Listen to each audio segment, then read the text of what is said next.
dari Fakultas Ilmu Komunikasi Jurusan Hubungan Masyarakat selaku pembawa acara pada forum hari ini. Selanjutnya saya akan membacakan tata tertib selama forum ilmiah Abdimas LPPM Universitas Esa Unggul berlangsung terlebih dahulu.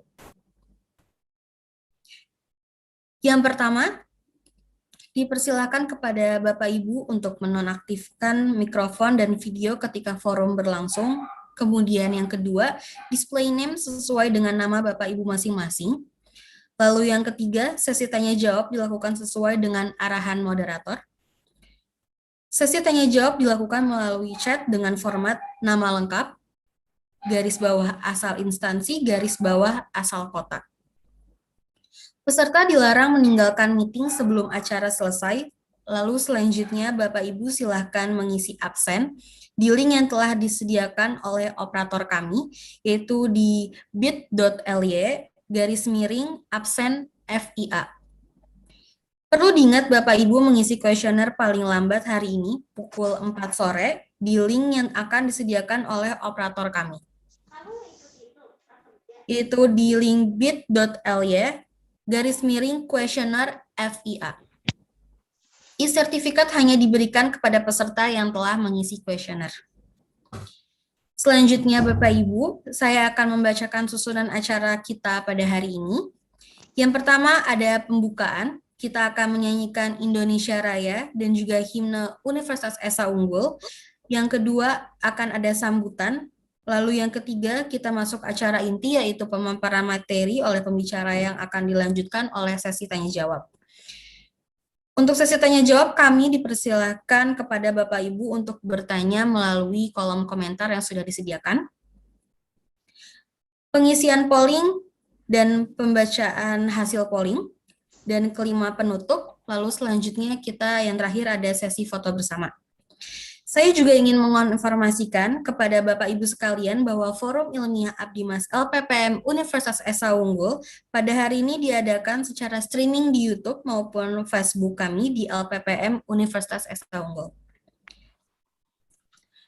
Langsung saja kita memasuki acara pertama, yaitu menyanyikan lagu Indonesia Raya dan juga himne Universitas Esa Unggul. Kepada operator dipersilakan.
Universitas Esa Unggul terukir dalam hatiku meski kita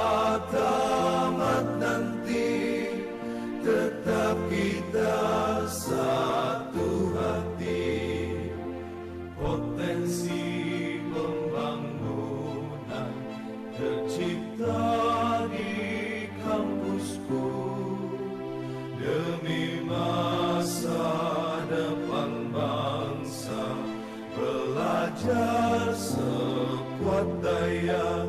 Universitas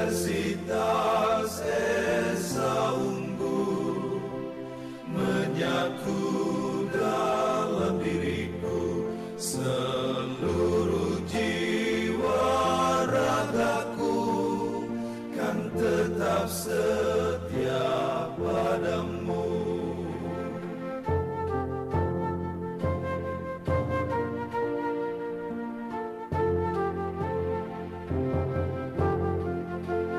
Universitas Esa Unggul terukir dalam hatiku, meski kita tamat nanti, tetap kita satu hati.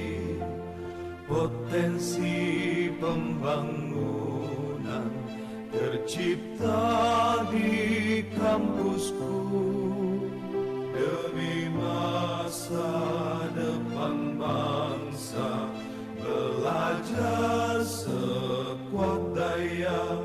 Universitas Esa Unggul menyatu dalam diriku, seluruh jiwa ragaku kan tetap setia padamu.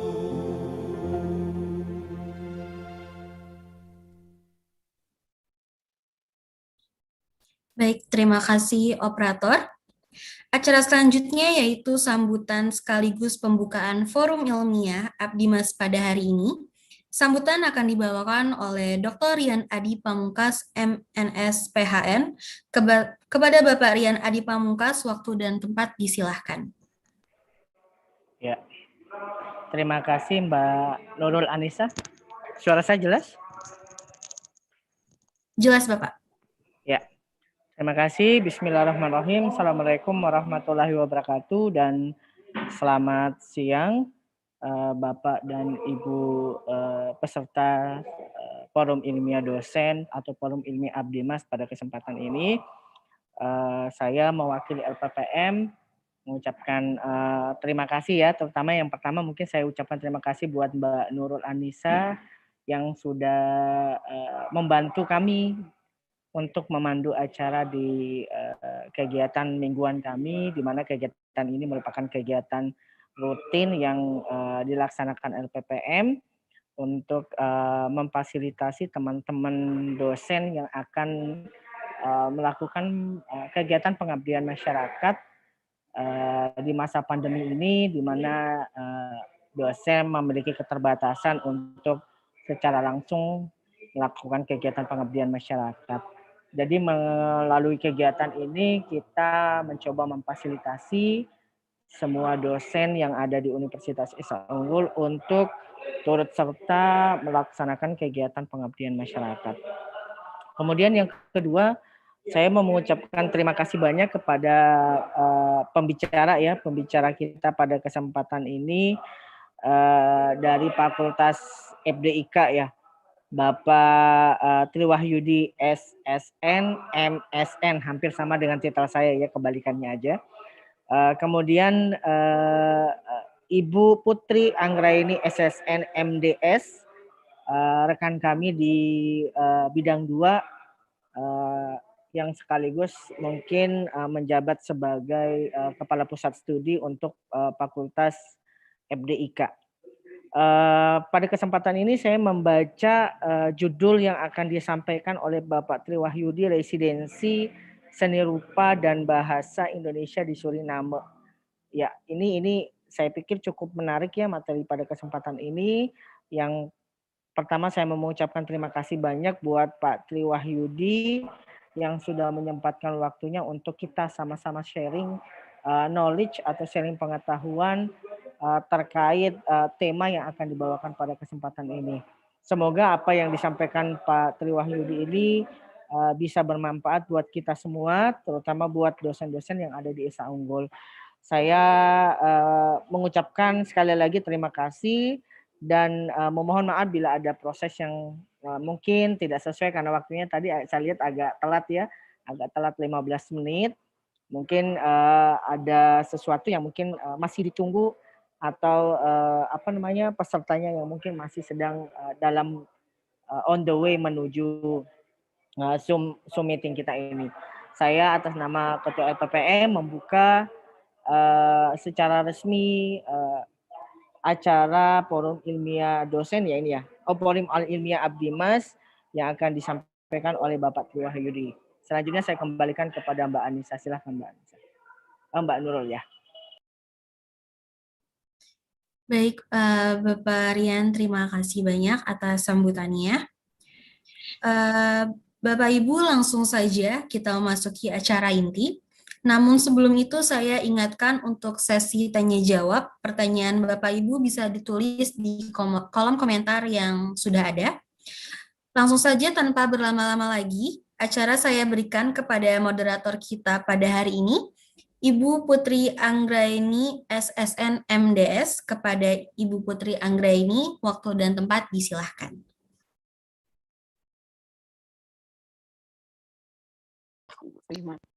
Oke, terima kasih Mbak Nurul Anissa atas kesempatannya. Sebentar. Sebelumnya saya mohon maaf kalau suara saya agak sedikit cadel di sini. Jadi sebelumnya dalam kesempatan hari ini saya juga berterima kasih kepada Pak Rian Andi Pamuskas selaku Kepala LPPM yang telah menyediakan waktu dan tempatnya bagi kami FDK untuk menyelenggarakan forum Abdimas dosen, dan sekarang ini yang dijadikan sumbernya adalah Pak Tri Wahyudi, beliau dari jurusan isi. Makasih ya Pak Tri ya, kita ngobrol santai aja Pak Tri. Tegang juga. Santai aja sambil ngopi-ngopi sambil makan kacang boleh. Oke. Bahkan nggak tidur. Baik Pak Tri. Ini judulnya. Tidur saya.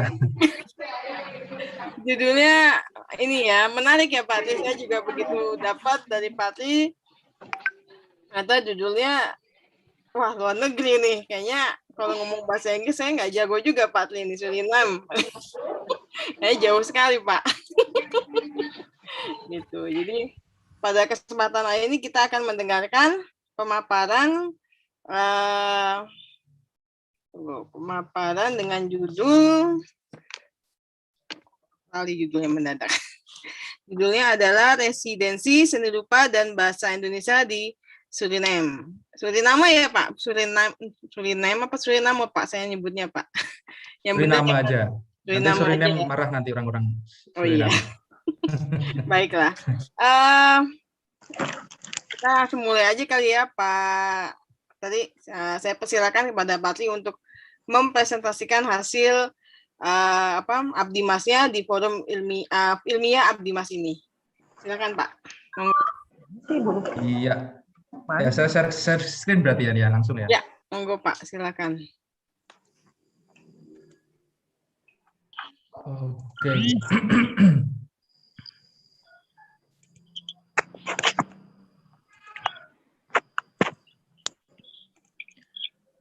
Iya.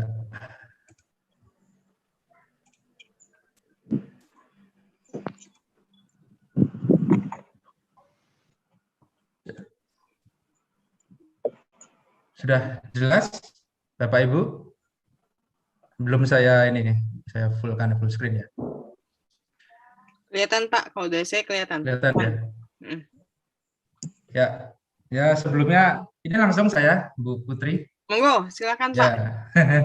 Kembali menyimak juga saya. Terima kasih sebelumnya saya ucapkan kepada Pak Rian dari LPPM dan juga Mbak siapa tadi lupa saya namanya moderator. Terima kasih sudah diantarkan kami untuk menyanyi bendera merah putih ya, bendera merah putih. Lagu Indonesia Raya, kemudian juga pengantar yang cukup menarik sekali gitu ya. Jadi saya kemarin kita ngomong santai aja ya Bu Putri ya. Monggo Jadi, Pak. ya, Silakan. Seru saya nih. baru prepare 2 hari ini karena kepastian untuk kita ada forum ilmiah Abdimas ini kan keputusannya belum lama gitu. Tapi oke lah saya maju karena ini berdasar dari pengalaman saya. Jadi saya ucapkan terima kasih sekali kepada teman-teman yang ikut berpartisipasi, juga Bu Putri yang menjadi moderator pada siang hari ini gitu ya. Jadi pada siang hari ini saya ingin menyampaikan terkait dengan forum ilmiah Abdimas ini tentang pengalaman saya terkait dengan pengajaran seni rupa dan bahasa di Suriname gitu ya. Jadi saya pikir ini belum pernah saya presentasikan sama sekali. Mungkin di forum-forum kecil sudah saya sampaikan, cuman kalau untuk yang di tingkat universitas saya belum pernah sama sekali menyampaikan hal ini. Ya, sebelum saya sampaikan, kemarin saya diberikan tugas untuk memberikan 5 pertanyaan kuesioner gitu ya terkait dengan apa itu Suriname, karena saya memberikan kuesioner ini karena berdasarkan atas pemahaman dari masyarakat Indonesia, apa benar sih sebenarnya Suriname itu apa namanya lebih banyak apa benar Suriname itu betul-betul masyarakatnya mayoritas dihuni oleh etnis, itu kan apa namanya kesan yang ada di masyarakat Indonesia kan seperti itu. Nah ini sekaligus saya juga jadi agen untuk memperjelas sebenarnya sejauh apa kondisi masyarakat Jawa yang ada di benua di Amerika Selatan, termasuk di Suriname gitu, karena memang banyak yang salah kaprah gitu ya. Ya kemarin saya mengajukan kuesioner itu saya langsung jelas ya Bu Putri ya. Jelas Pak, sangat jelas sekali. Ya kemarin saya mengajukan kuesioner dulu sebelum masuk ke forum ilmiah ini adalah satu, apakah bahasa Indonesia dipelajari di banyak negara di Amerika Selatan? Di situ ada jawabannya, ada benar, ragu-ragu, dan tidak benar. Jawabannya ada 3 gitu ya. Terus kemudian kuesioner yang kedua, Suriname adalah negara di Amerika Selatan dengan banyak etnis Jawa. Ini juga ada 3 jawaban, ada benar, ada tidak benar. Yang ketiga, terus kemudian saya berani datang ke Suriname dengan bermodalkan kemampuan berbahasa Indonesia dan Jawa. Gitu ya. Itu yang nomor 3. Yang keempat, seni rupa dan budaya dapat menjadi modal utama diplomasi negara. Terus kemudian yang terakhir, saya sepakat bahwa untuk menjadi salah satu agen diplomasi negara harus mempunyai kemampuan dan kepekaan di bidang seni. Nah ini kebetulan kuesioner ini yang ditugaskan ke saya untuk membuat agar supaya audiens atau Bapak Ibu atau teman-teman yang bergabung dalam forum ilmiah Abdimas ini bisa mengerti alur yang akan saya sampaikan lewat presentasi ini gitu ya. Karena kalau misalkan Bapak Ibu bisa menjawab ini semua, berarti mungkin tidak surprise lagi apa yang saya sampaikan tentang Suriname. Harapan saya seperti itu, tapi saya belum dapat jawaban, gitu ya. Saya jawab dulu terkait dengan ini. Mungkin saya jawabnya cuma benar, ragu-ragu, dan tidak benar. Kemudian nanti faktanya akan bisa kita lihat di presentasi saya, gitu ya. Satu, apakah bahasa Indonesia dipelajari di banyak negara Amerika Selatan? Saya menjawabnya tidak benar, gitu ya. Terus kemudian Suriname adalah negara di Amerika Selatan yang etnis Jawa. Jawabannya adalah tidak benar juga. Gitu. Saya berani datang ke negara Suriname dengan bermodalkan kemampuan berbahasa Indonesia dan Jawa. Jawabannya, kalau saya jawab ini juga tidak benar lagi, gitu ya. Terus kemudian seni rupa dan budaya dapat menjadi modal utama diplomasi negara. Ini saya jawab benar. Terus kemudian saya sepakat bahwa untuk menjadi salah satu agen diplomasi negara harus mempunyai kemampuan dan kepekaan di bidang.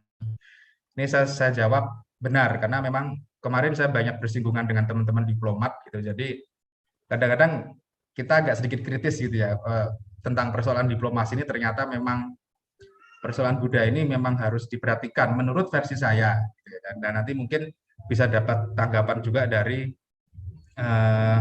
teman-teman semuanya.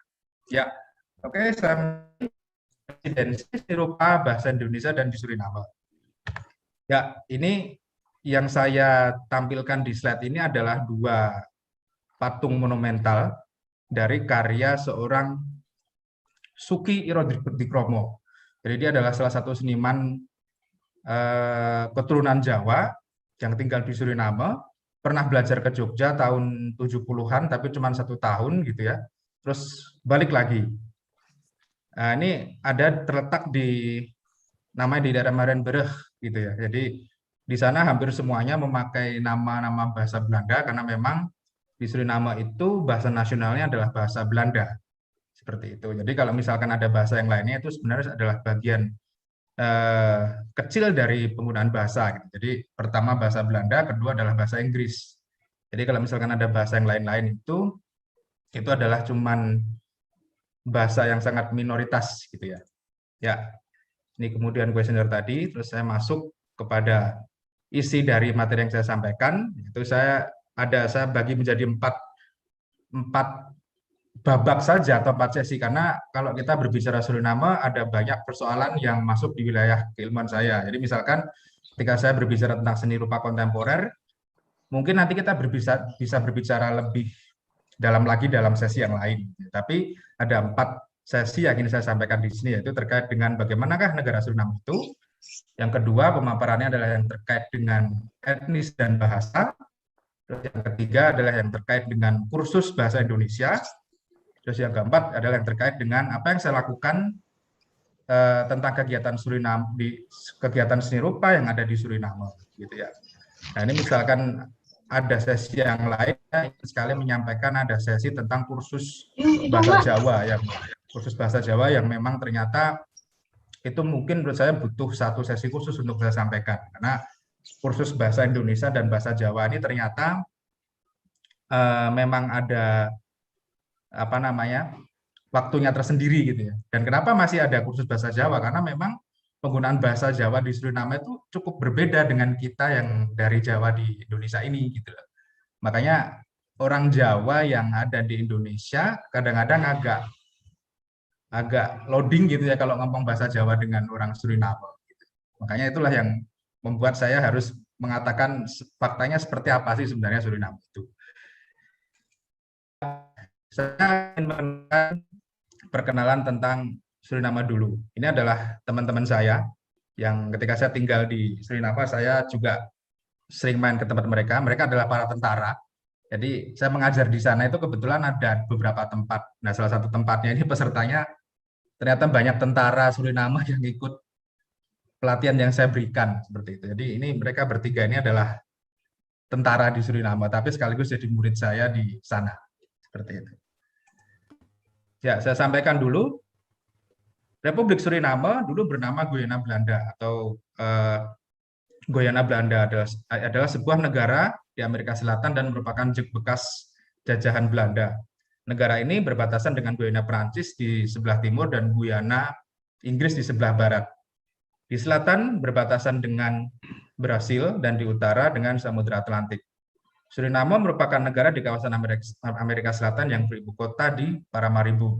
Negara yang memiliki bahasa nasional Belanda ini merayakan hari kemerdekaannya setiap tanggal 25 November.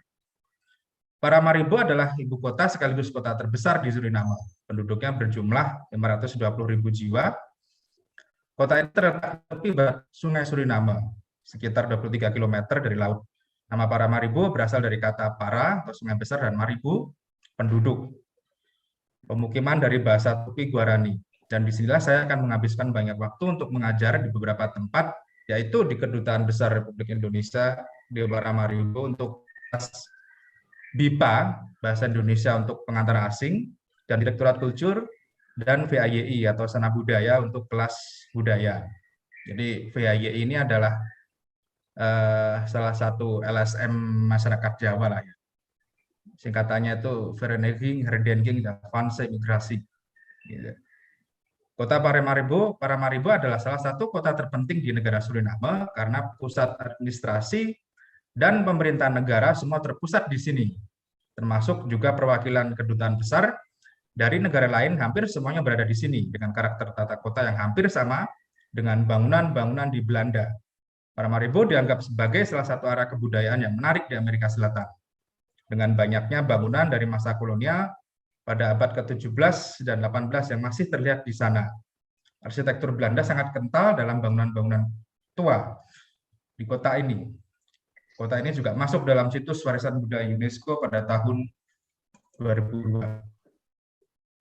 Berdasarkan data yang di website KBRI yang ada di Paramaribo, jadi saya menghimpunnya dari website yang ada di Kedutaan Besar Republik Indonesia di Paramaribo.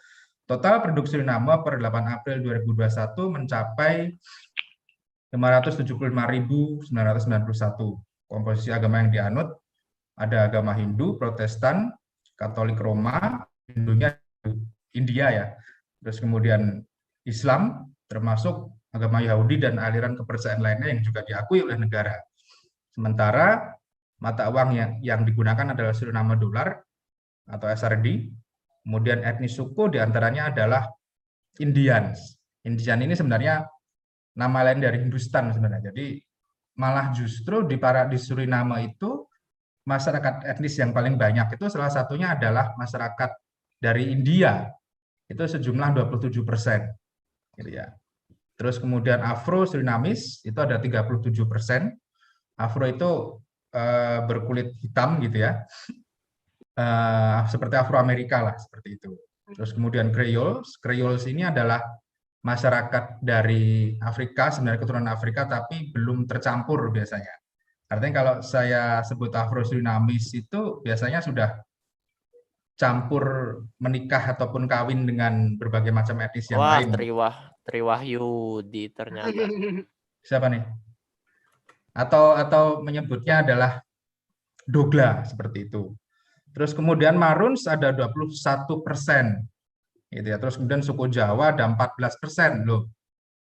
Cuma ada 14% loh suku Jawa di Suriname. Makanya kok banyak ya berarti ya Pak? Ya.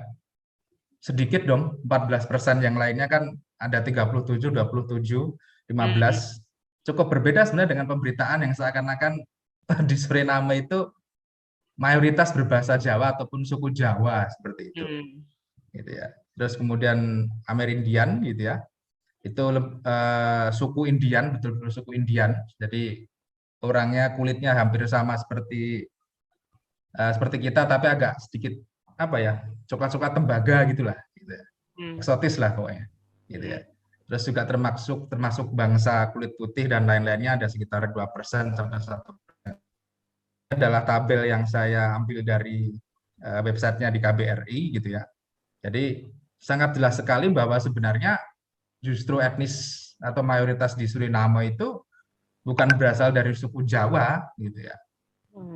Gitu. Makanya jangan salah kaprah kalau misalkan di Suriname itu apa ya, ketika datang ke sana loh, lah kok masyarakat yang mempunyai wajah seperti orang Jawa itu malah justru sedikit, tapi mayoritas malah justru berwajah Indian dan juga Afro Surinamis seperti itu. Nah, ini yang terkait dengan religion tadi gitu ya. Jadi di sana ada gereja sinagog yang segede gaban itu ya.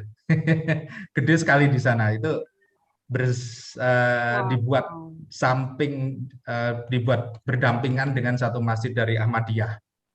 Gitu. Jadi bisa kita bayangkan kalau di sana sinagog dan masjid itu berdiri berdampingan. Kalau di Indonesia seperti apa gitu. Saya tidak bisa membayangkan seperti itu. Tapi ini adalah satu sebuah kebudayaan ataupun tampilan visual yang menurut saya sebagai seorang seni rupa itu sangat luar biasa artistik dan sangat menarik sekali gitu ya. Nah ini sinagog ya, gereja sinagog, terus sampingnya ada masjid gitu. Dan tidak pernah ada persoalan kerusuhan yang mengatasnamakan agama seperti itu. Hampir tidak ada ketika negara Suriname itu dibuat gitu ya. Nah, ini adalah ini yang sesi kedua, kita akan masuk ke dalam etnis dan bahasa di Suriname. Ini adalah wajah dari anak-anak Suriname yang kebetulan ada event kebudayaan di sana, event kesenian, dan saya hadir di situ. Jadi kita bisa lihat wajah-wajah sekilas pun, walaupun sekilas seperti orang Jawa, tapi mereka bukan orang Jawa sebenarnya. Makanya kita bisa lihat kan itu ada keturunan Cina, ada juga apa namanya Indian gitu ya, terus Afro Surinamis tadi gitu ya. Jadi cukup banyak dan sangat kompleks sekali suku di sana gitu loh. Dan mereka bersatu menjadi satu bangsa yang bernama bangsa Surinamis sendiri, sama seperti kita gitu ya, berasal dari banyak suku, kemudian menyebut diri sebagai bagian dari bangsa Indonesia seperti itu. Petualangan ketika datang ke Suriname, seperti biasa yang saya lakukan sebelum memulai aktivitas dalam sebuah penempatan, hal pertama yang saya lakukan adalah dengan melakukan assessment. Jadi ketika saya datang ke sana pertama kali, karena kegiatan saya adalah program residensi. Program residensi itu adalah program magang sebenarnya, atau program untuk saya melakukan sesuatu hal yang terkait dengan persoalan di seni gitu ya. Karena namanya residensi seni dan bahasa, maka saya melakukan kegiatan yang mana yang terkait dengan pengembangan seni dan bahasa Indonesia di sana, gitu ya. Ketika pertama kali yang datang ke sana, pertama yang saya lakukan adalah melakukan assessment, yaitu melakukan pengumpulan berbagai macam data atau bukti tentang kondisi sosial ataupun lingkungan masyarakat yang ada di kota Paramaribo. Jadi penempatan saya kebetulan saya ditugaskan di Paramaribo. Jadi Suriname itu adalah negara besar yang sebenarnya ada banyak tempat yang bisa kita datangi. Tapi ibu kotanya adalah di Paramaribo gitu ya. Jadi kalau kita mau datang ke daerah pinggiran yang dekat French Guyana gitu ya, itu sangat dekat dengan Suriname. Kita bisa melihat berbagai macam etnis yang lain gitu ya, ataupun lingkungan budaya yang lain gitu. Yaitu melakukan pengumpulan tentang kondisi sosial ataupun lingkungan masyarakat yang ada di kota Paramaribo, khususnya karena memang waktu akan lebih banyak saya habiskan di kota ini. Salah satu tujuan dari pengumpulan data di awal ini nanti akan saya pergunakan untuk mengatur berbagai macam agenda ataupun bentuk kegiatan yang saya lakukan, termasuk juga untuk mengetahui tentang sejauh mana kebudayaan, kearifan lokal maupun karakter dari orang-orang yang ada di Suriname. Ada beberapa kegiatan utama yang harus saya kerjakan di Suriname terkait dengan program residensi kesenian yang saya lakukan, yaitu menjadi pengajar seni rupa, mengajar bahasa Indonesia, melakukan penelitian juga. Saya juga membuat video dokumenter dan tentu saja membuat sebuah artikel yang nantinya akan menjadi sebuah catatan penting buat saya terkait dengan pengetahuan tentang kebudayaan maupun antropologi. Di antara tempat yang memberikan kepastian untuk saya mengajar adalah di Direktorat Kultur dan juga Kedutaan Besar Republik Indonesia dan VHYI gitu ya, atau Sana Budaya. Jadi 3 tempat ini saya beredarnya, saya mengajar dan melakukan aktivitasnya di ketiga tempat ini.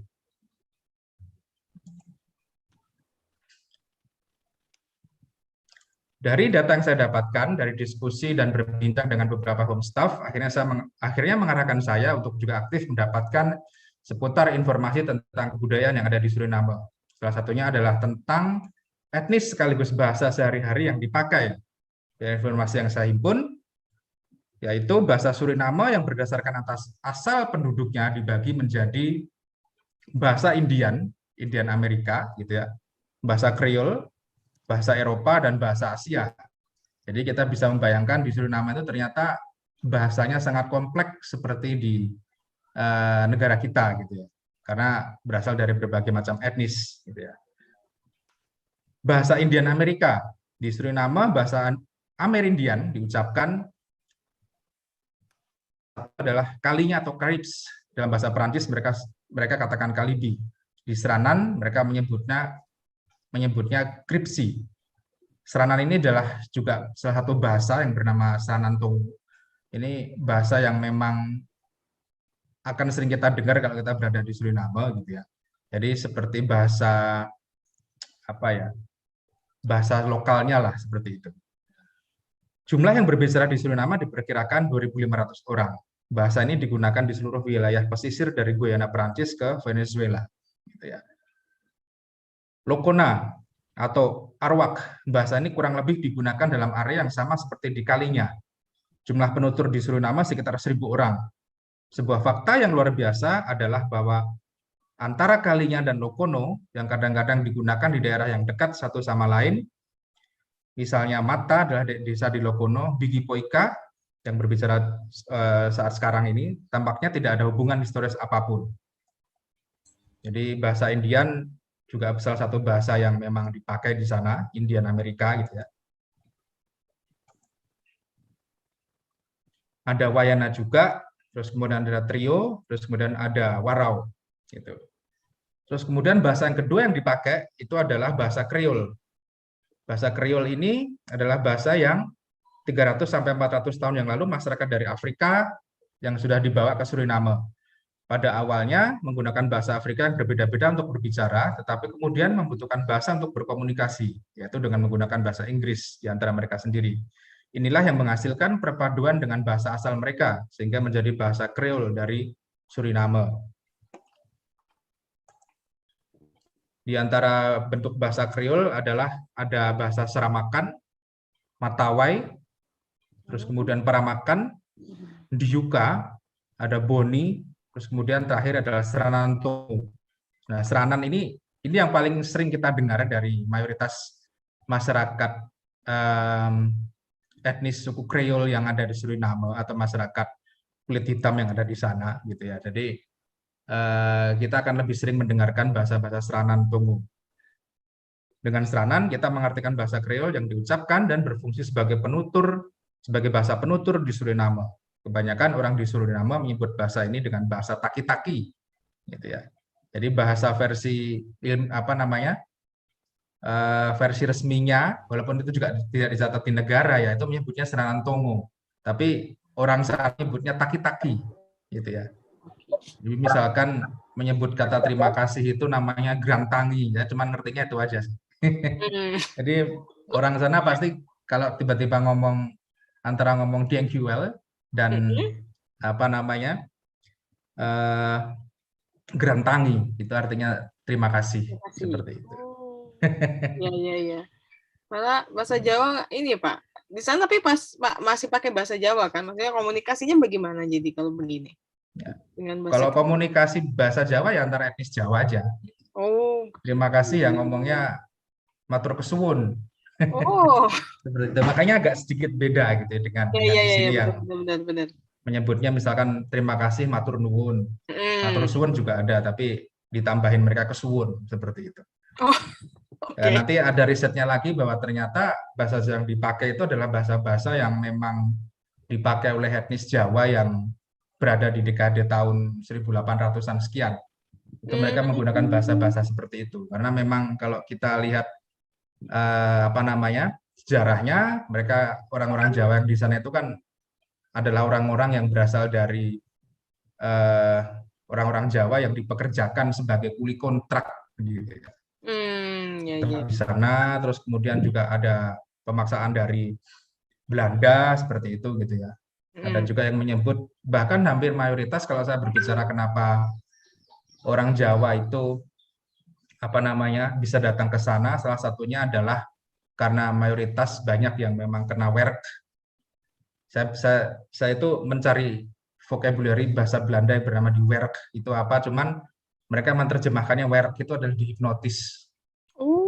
Gitu. Okay. Jadi mayoritas orang Jawa yang saya temui di sana selalu bilang mbahku itu kena werk dulu ketika datang ke Suriname. Gitu ya. Jadi ada yang memang masih berumur belasan tahun dipekerjakan ke sana karena kena werk tadi. Jadi akhirnya tidak pulang sampai akhir hayatnya gitu ya. Jadi persoalan kenapa bisa di werk pun ada banyak hal nanti. Nah itu mungkin nanti ada sesi tersendiri kenapa orang Jawa bisa datang ke Suriname. Tapi salah satunya persoalannya adalah itu. Gitu ya. Yang saya bicarakan, saya ingin masuk dulu ke ini aja ya.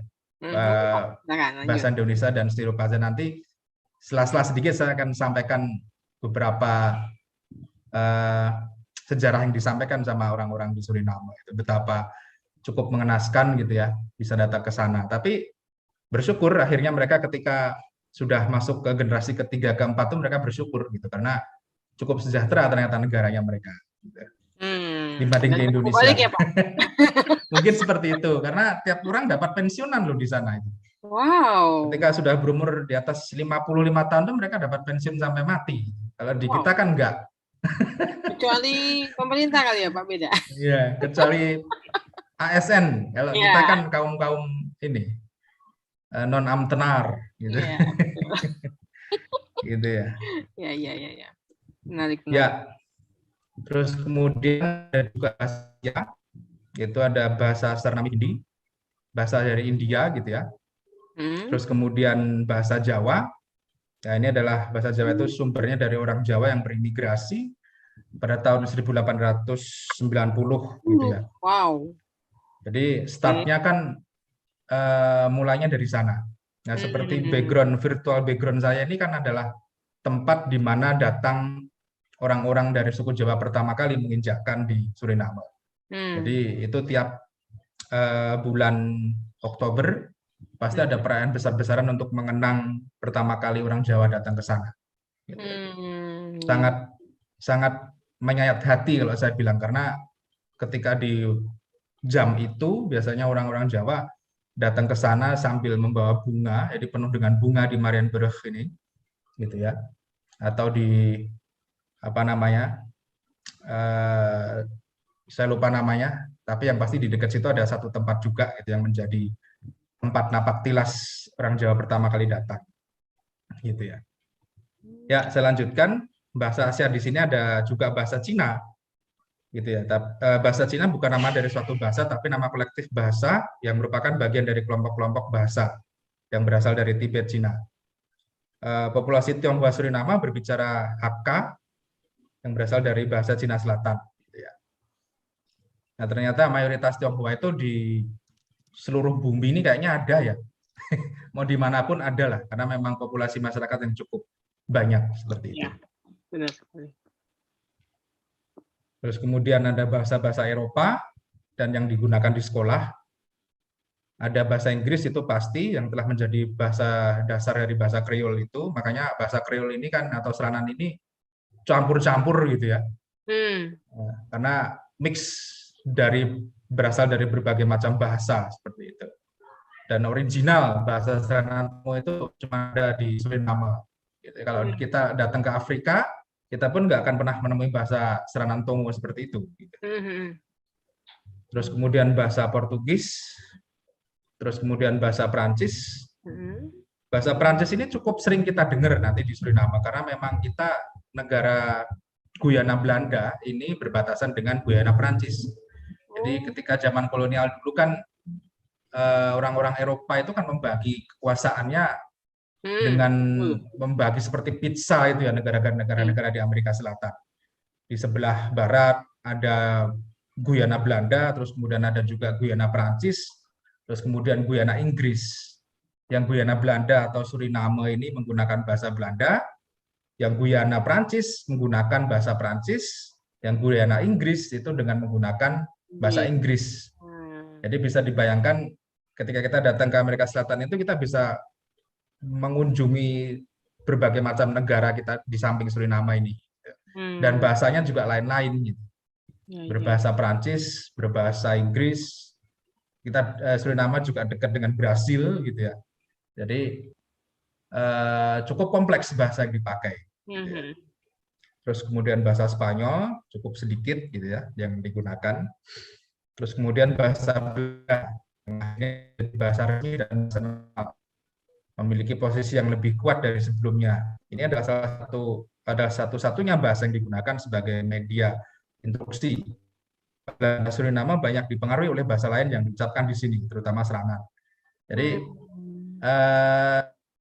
bahasa Belandanya itu di Suriname saya pikir mungkin bisa dibandingkan dengan ketika kita berada di Nederland gitu ya, atau betul-betul berada di Belanda gitu.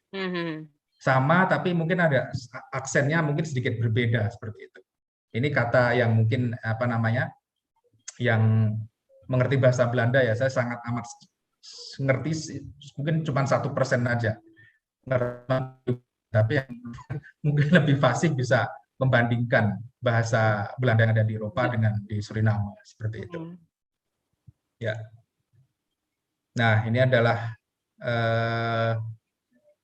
mayoritas masyarakat yang ada di sana. Jadi kita bisa melihat ini sebenarnya masyarakat yang keturunan Jawa sepertinya. Gitu ya. Saya tidak menanyakan secara langsung, tapi saya mendokumentasikan foto ini ketika berada di perayaan imigrasi orang Jawa di bulan-bulan Oktober gitu ya. Jadi mereka berbondong-bondong datang ke apa namanya Marienburg gitu untuk tapak tilas lah seperti itu tentang ketika nenek moyang mereka datang pertama kali ke benua di Amerika Selatan. Jadi sekilas kita bisa membayangkan cerita-cerita yang sangat menyayat hati gitu ya, karena zaman-zaman tahun segitu kan bisa dibayangkan negara Amerika seperti apa, Amerika Selatan apalagi. Jadi masih 1800-an bisa ya, ya, 1800-an. bisa dibayangkan bentuk benuanya atau tempat itu masih seperti apa gitu ya. Ya, oke, ini adalah sesi ketiga yaitu terkait dengan kursus bahasa Indonesia di Suriname. Gitu ya.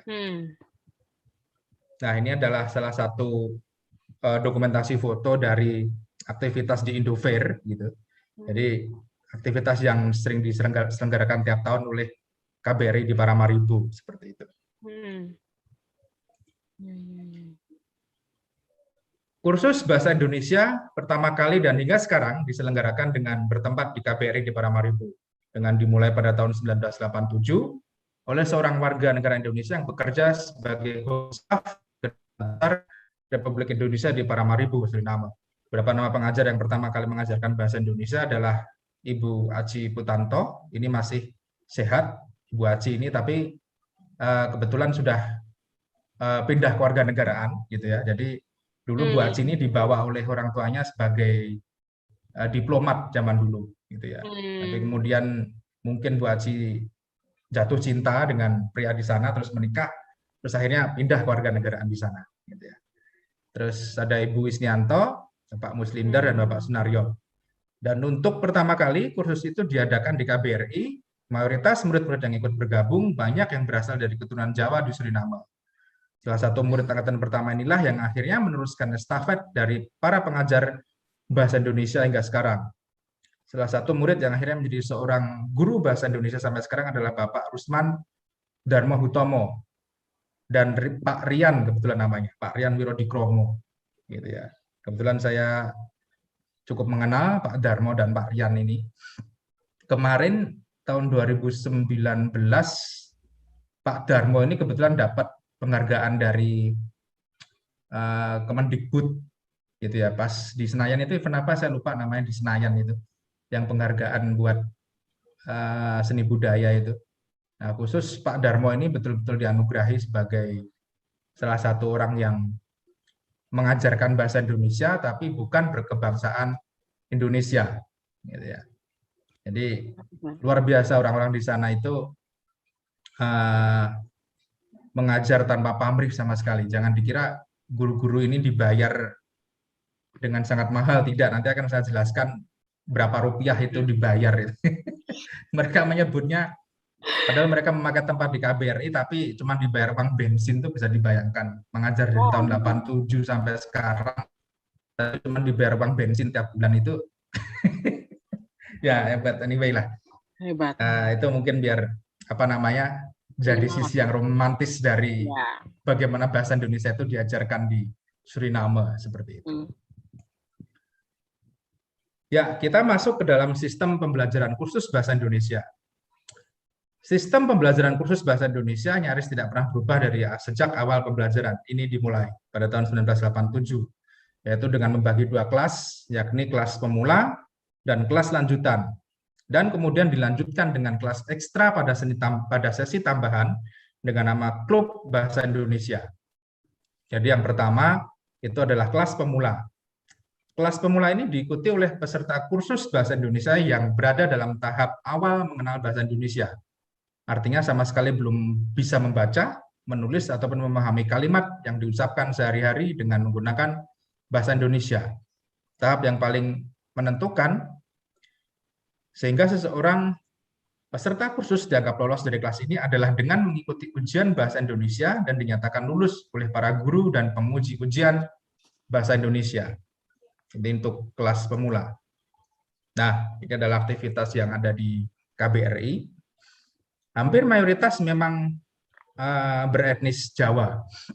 Ini kalau saya menyebutnya di luar negeri mungkin nggak ada yang percaya ini kalau di luar negeri. Ini seperti aktivitas di Kayak di Indonesia ya, Desa Pak? Unggul. Aktivitas di belakang kampus Desa Unggul mungkin ini.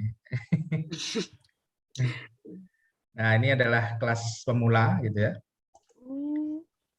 Terus kemudian ada kelas lanjutan. Kelas lanjutan diikuti oleh peserta kursus bahasa Indonesia yang sudah melewati kelas pemula. Dalam tahap ini biasanya para murid sudah dianggap mampu memahami Indonesia secara cukup, yaitu mampu membaca, menulis, dan memahami sebuah kalimat dengan cara dinilai oleh para penguji dan guru yang mengajarkan di kelas. Gitu ya. Terus kemudian yang terakhir adalah yang namanya kelas ketika dimasukkan ke dalam IKKBI atau Ikatan Alumni Kursus Bahasa Indonesia. Ikatan Alumni Kursus Bahasa Indonesia dimulai pada tanggal 11 Juli 1990, yaitu sebuah perkumpulan atau klub bahasa Indonesia yang beranggotakan para alumnus yang berasal dari kelas lanjutan bahasa Indonesia. Jadi proses tahap pengajaran bahasa Indonesia di sana itu ada 3. 1, dari sesi awal atau pemula, terus kemudian kelas lanjutan, baru kemudian kalau kelas lanjutan ini sudah lulus, itu diizinkan untuk ikut klub bahasa Indonesia yang diinisiasi oleh Ikatan Alumni Kursus Bahasa Indonesia. Seperti itu. Jadi kalau dia belum lulus kelas lanjutan, dia nggak boleh gabung di klub bahasa Indonesia. Itu dibuatnya seminggu sekali juga, seperti itu. Nah, ada 3 tahapan ini. Yang menarik dari perkumpulan atau klub bahasa Indonesia ini adalah para alumni selalu berkumpul setiap hari Rabu pada minggu kedua dan ketiga setiap bulan untuk mengadakan kelas malam percakapan dengan tujuan untuk melatih dan mengaplikasikan kemampuan berbahasa Indonesia yang selama ini mereka pelajari dari kelas pemula dan lanjutan.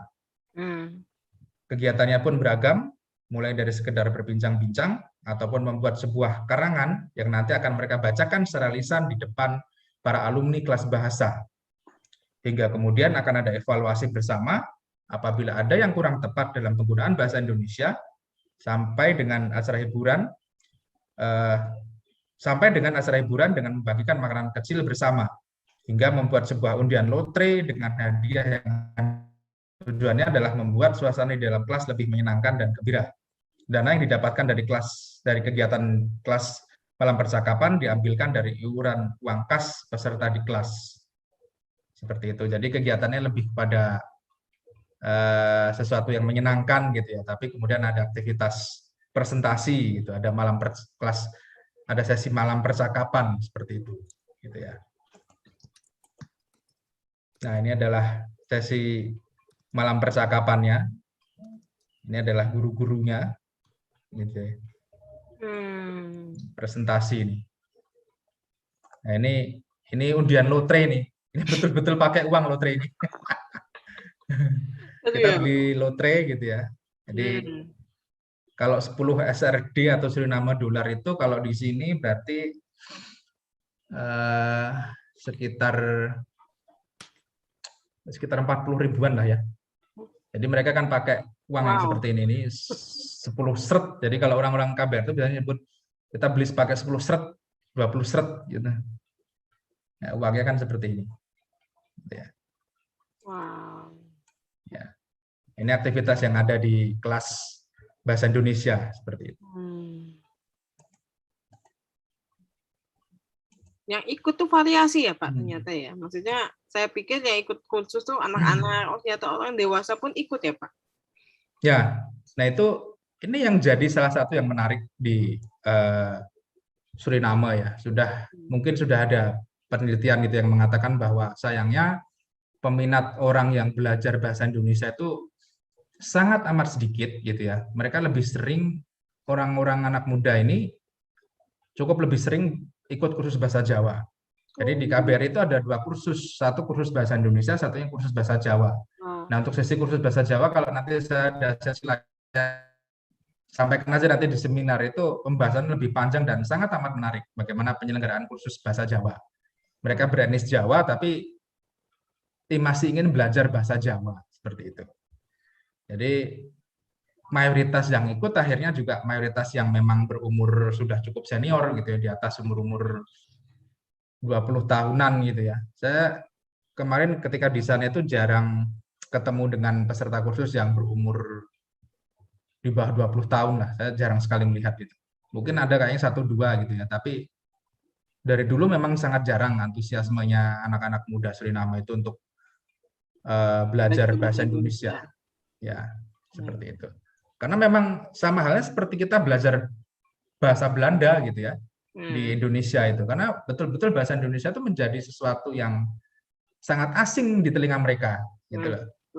Mereka kadang-kadang lebih tertarik kepada pada ikut kursus bahasa Spanyol ataupun bahasa Perancis karena memang orientasinya jelas. Ketika mereka bisa menguasai bahasa itu, mereka akan kemana itu kan eksplorasinya kan cukup jelas. Tapi kan kadang-kadang mereka bisa belajar bahasa Indonesia ini kan kalau menurut saya pribadi karena memang terikat oleh romantisme sesaat, gitu. Romantisme ketika mereka melihat bahwa etnis mereka adalah etnis Jawa seperti itu. Tapi kalau untuk lebih serius, saya pikir tidak cukup banyak gitu ya. Seperti itu. Makanya orang-orang yang belajar itu biasanya dari usia 20 tahun ke atas itu. Bahkan mayoritas kalau menurut saya berasal dari usia-usia 30 tahunan ke atas gitu. Mereka ingin mengenal lebih jauh tentang bahasa yang ada di negaranya. Seperti itu. Bukan negaranya, di negara asal etnis mereka seperti itu, Indonesia. Walaupun ketika mereka nenek moyang mereka ketika datang ke Indonesia pun ketika keluar dari Indonesia pun Indonesia juga belum merdeka gitu ya. Namanya masih belum Indonesia. Jadi mereka menyebutnya itu Negoro Jowo. Gitu. Ya, mereka kenalnya kan setelah Indonesia itu kan setelah merdeka. Oh, ternyata Negoro Jowoku itu ternyata menjadi Indonesia seperti itu. Oh ya, karena maklum sekali gitu 18 itunya ya, mereka masih kepikir di situ. Oh ya, informasinya berarti masih belum update berarti itu ya Mas Dik cara ini. Ya, tapi kalau untuk generasi yang anak-anak muda kan malah justru ya pasti tahu lah gitu ya, bahwa Negoro Jowo itu adalah Indonesia seperti itu. Tapi zaman kakek neneknya yang dulu itu kan memang menyebutnya kan seperti itu ya, maklum memang Indonesia juga belum merdeka gitu ya. Ya, disebutnya Hindia Belanda justru tahun Hindia itu Belanda, ya. Seperti itu. Mari Pak, lanjut Pak. Ya, nah ini adalah aktivitas kursus, ujian, sorry. Jadi kalau ada ujian tuh pasti seperti ini aktivitasnya. Lanjut. Saya penasaran seninya ini deh tadi. Ya. Oke, udah ya. Oke, sekarang sesi keempat, saya ingin masuk kepada sesi mengajar seni rupa di Suriname. Ya. Nah, ini adalah gambar atau foto dari patung karya seorang Suki Rodrikromo. Jadi ini sangat monumental sekali. Patung ini menceritakan ketika bangsa Jawa datang pertama kali di Suriname. Jadi sangat artistik sekali menurut saya. Gitu ya. Ini belakangnya ini adalah pabrik gula. Gitu ya, bekas pabrik gula. Jadi orang Jawa pertama kali datang ke Suriname itu memang dipekerjakan sebagai buruh pabrik gula dan kopi, gitu ya. Jadi mereka menempati ini, tapi kemudian ini kan sudah nggak dipakai lagi ya, pabrik-pabrik tebu ini, pabrik-pabrik gula nggak masih ada tebu, seperti itu. Ya. Residensi seni rupa di Suriname yang saya lakukan itu adalah bermula dari inisiatif Duta Besar Republik Indonesia pada waktu itu yang bernama Pak Dominikus Supratikto yang bekerja sama dengan Direktorat Warisan dan Diplomasi Budaya. Ketika melihat sebuah potensi alam yang besar yang masih belum bisa dimanfaatkan sepenuhnya oleh masyarakat Suriname. Dalam hal ini terutama terhadap komunitas masyarakat Jawa di Suriname yang sampai sekarang sejak kedatangan pertama kali di benua Amerika untuk menjadi kuli kontrak di perkebunan Belanda di Suriname, masih banyak keturunan Jawa yang hidup dalam perekonomian yang kurang sejahtera. Gitu ya. Program mengajar ini dikemas dengan menggunakan bentuk pengajaran atau transfer of knowledge seni rupa kepada masyarakat di Suriname dengan bentuk pembelajaran seni ukir Jawa. Diharapkan masyarakat keturunan Jawa khususnya dan juga membuka kesempatan kepada masyarakat keturunan dari etnis lain umumnya juga dapat mampu belajar dengan memanfaatkan potensi sumber daya alam yang ada dengan mengelaborasikan hasil belajar dengan mengaplikasikan bersama kearifan lokal dan potensi alam yang ada di Suriname. Nah, ini adalah aktivitas mengajar di Direktorat Kultur. Ada yang bisa berbahasa Belanda di sini, coba mungkin ada yang bisa menyampaikan ini. Saya berbahasa Belanda itu ilatnya agak lidahnya agak diputer-puter ya. Direktorat Kultur, gitulah. Ya. Direktorat Kultur adalah instansi pemerintah yang menjadi bagian dari departemen di bawah Kementerian Pendidikan dan Kebudayaan Suriname yang mengurus masalah kebudayaan. Dan untuk mengajar seni budaya dalam tema seni ukir, salah satu tempat yang digunakan juga bekerja sama dengan instansi tersebut. Salah satu yang membedakan jumlah pembelajar seni dengan di tempat lain adalah mayoritas peserta berasal dan bekerja dari instansi negara di Suriname seperti tentara, guru, pegawai negeri di Direktorat Kultur itu sendiri. Lebihnya juga berasal dari para pekerja mandiri yang bekerja menjadi seorang seniman, desainer grafis maupun anak sekolah gitu ya. Jadi nanti saya ingin membedakan bedanya masyarakat yang ada di komunitas, bukan komunitas ya, masyarakat ini adalah peserta kursus atau peserta yang belajar seni yang berasal dari Direktorat Kultur. Jadi Direktorat Kultur ini seperti kementeriannya lah, mungkin seperti itu ya. Ya misalkan di sini ada Direktorat Seni Budayanya lah, mungkin seperti itu. Ya. Jadi kita bisa melihat pembandingnya antara yang berada nanti di satu tempat yang bernama VHYI, saya juga ngajar di sana, terus kemudian yang ada di Direktorat Kultur. Gitu. Jadi kita bisa lihat mayoritas yang ikut memang sama sekali tidak ada orang Jawa di sini, gitu ya. Jadi kalau yang hitam ini berasal dari suku Kreol, etnis Kreol, gitu ya, Afrika Surinamis tadi. Terus kemudian yang agak-agak coklat seperti kita ini orang-orang Indian. Terus kalau yang kulit putih biasanya jelas mereka adalah keturunan Eropa, seperti itu. Jadi kita bisa membedakan perbedaan dari satu instansi yang besar di Suriname dengan satu komunitas kecil. Karena kalau saya sebut VHY ini adalah salah satu lembaga seperti LSM lah ya, lembaga swadaya masyarakat yang memang hibah dananya itu tidak berasal dari pemerintah seperti itu. Nah, ini ketika mengajar di Direktorat Kultur. Kemudian mengajar di VHYI atau di sana menyebutnya Sana Budaya. Nah, Sana Budaya ini kebetulan juga dulu adalah tempat yang memang salah satu inisiatifnya adalah Presiden Soeharto sebenarnya. Jadi Indonesia juga membantu buat masyarakat dari kalangan etnis Jawa untuk ada tempat di sana untuk bisa dipakai untuk berkomunitas lah ya, di sana. Gitu. VHYI, Vereniging Hereniging Javaanse Imigrasi, yang berarti Asosiasi Perayaan Imigrasi Jawa atau yang biasa disebut masyarakat Suriname dengan nama Sana Budaya. Adalah sebuah monumen atau tempat perkumpulan yang didirikan oleh masyarakat keturunan Jawa yang ada di Suriname beserta pemerintah Republik Indonesia yang didirikan pada tahun 1990 sebagai tempat berkumpulnya para keturunan Jawa yang ada di Suriname untuk berkumpul, mengingat, berdiskusi, dan melestarikan budaya Jawa yang masih ada di ingatan masyarakat keturunan Jawa yang dibawa oleh para pendahulunya, yang pertama kali datang di Suriname pada tahun 1889. Tempat yang sekilas seperti tidak jauh beda dengan tempat yang ada di Indonesia ini, menjadi tempat yang spesial untuk para masyarakat keturunan Jawa dan orang-orang Indonesia yang datang ke Suriname.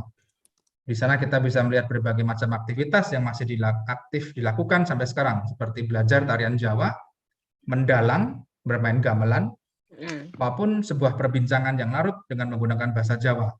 Salah satu yang masih aktif dan bahkan rutin setiap minggu adalah kegiatan di kelas Volks Academy di Sana Budaya yang dikelola oleh seniman Suki Irodikromo beserta dengan putrinya Sri Irodikromo yang secara rutin membuat kelas membatik dan membuat keramik. Wah, keren tuh Pak. Ya. Bisa sekalian nggak kita lihat dokumentasinya, karena sebenarnya sih ini sudah masuk ke sesi tanya jawab, jadi sedikit dipercepat. Ya, ini Punten, Pak. saya berikan aktivitas di Sana Budaya. Gitu. Jadi beda ya, masyarakat yang datang seperti itu. Gitu.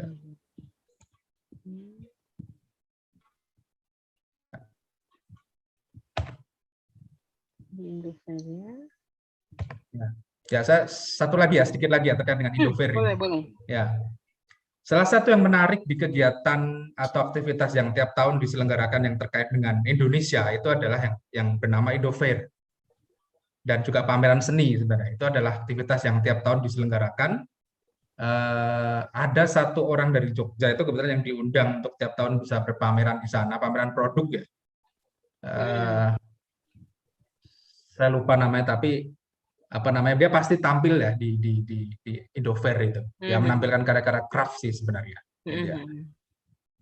Indofair merupakan event tahunan yang digagas oleh KBRI Paramaribo dan komunitas masyarakat Jawa Suriname sejak tahun 1996. Pameran ini juga telah menjadi tempat favorit kalangan masyarakat Suriname, khususnya keturunan Jawa, untuk saling bertemu dan menikmati budaya Indonesia.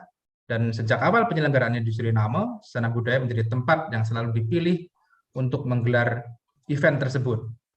Dengan tujuan sebagai sarana promosi produk-produk unggulan, kegiatan ini juga berpeluang untuk memperluas pasar ekspor dan meningkatkan kerjasama ekonomi bilateral antar kedua negara. Terbukti misalkan tahun 2018 tidak kurang dari ada 10 stand produk industri kreatif dari Indonesia maupun dari Suriname itu sendiri untuk ikut berpameran. Dan juga diikuti oleh tidak kurang dari 10 stand kuliner yang khas dengan cita rasa masakan-masakan Jawa Suriname yang juga ikut terlibat dalam menjual makanan tersebut. Gitu ya.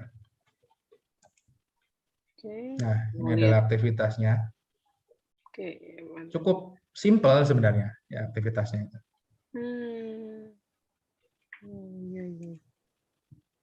Nah, ini aktivitas pameran-pamerannya. Ya akhirnya kita memang tidak bisa membandingkan aktivitas art fair yang ada di Indonesia dengan di Suriname ya. Memang mungkin cukup berbeda gitu ya dari nilai, dari bentuk displaynya ataupun artistiknya seperti itu. Ya ini biasanya kalau di Indofair itu pasti juga ada stand kursus bahasa Indonesia. Jadi bahasa Indonesia ini menawarkan kepada masyarakat yang datang ke VIGI untuk siapapun boleh mendaftar untuk ikut kursus. Biasanya mereka dapat peserta dari aktivitas itu, seperti itu. Gitu ya. Ya, saya pikir itu ya. Sebenarnya masih banyak dokumentasi, cuman karena waktunya sangat terbatas, saya pikir itu dulu. Nanti kita bisa masuk ke dalam sesi diskusi seperti itu. Ya, terima kasih atas perhatiannya teman-teman sekalian atau Bapak Ibu semuanya. Gerantangi, thank you ya. Oke, terima kasih Pak Tri atas presentasinya yang menarik. Menarik kenapa? Karena kita ngulik dari budaya dan sejarahnya aja ternyata seperti itu ya Pak. Maksudnya ya.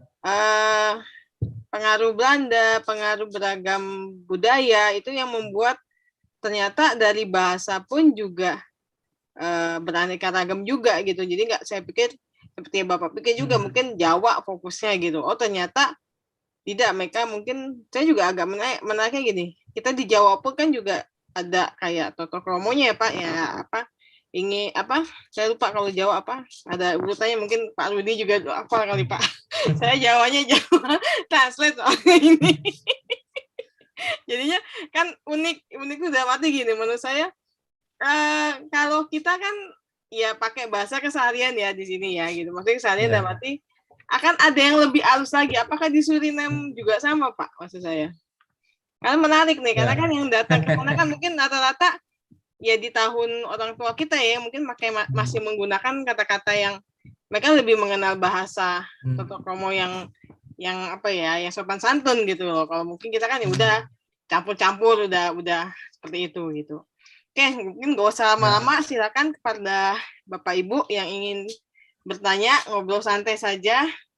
Jadi apa menarik sih, kalau saya sih pribadi menarik karena ini Suriname itu beragam budaya, nggak cuma bahasa Jawa aja ternyata gitu, tapi ada juga bahasa Belandanya dan sebagainya gitu. Monggo Bapak Ibu, Silakan, mungkin Pak Rudi, silakan. Terima kasih Bu Putri. Ya, Selamat siang ngobrol teman-teman. santai ya Pak. Selamat siang Mas Ri. Yang Pak Rudi. Iya. Assalamualaikum warahmatullahi wabarakatuh untuk semuanya.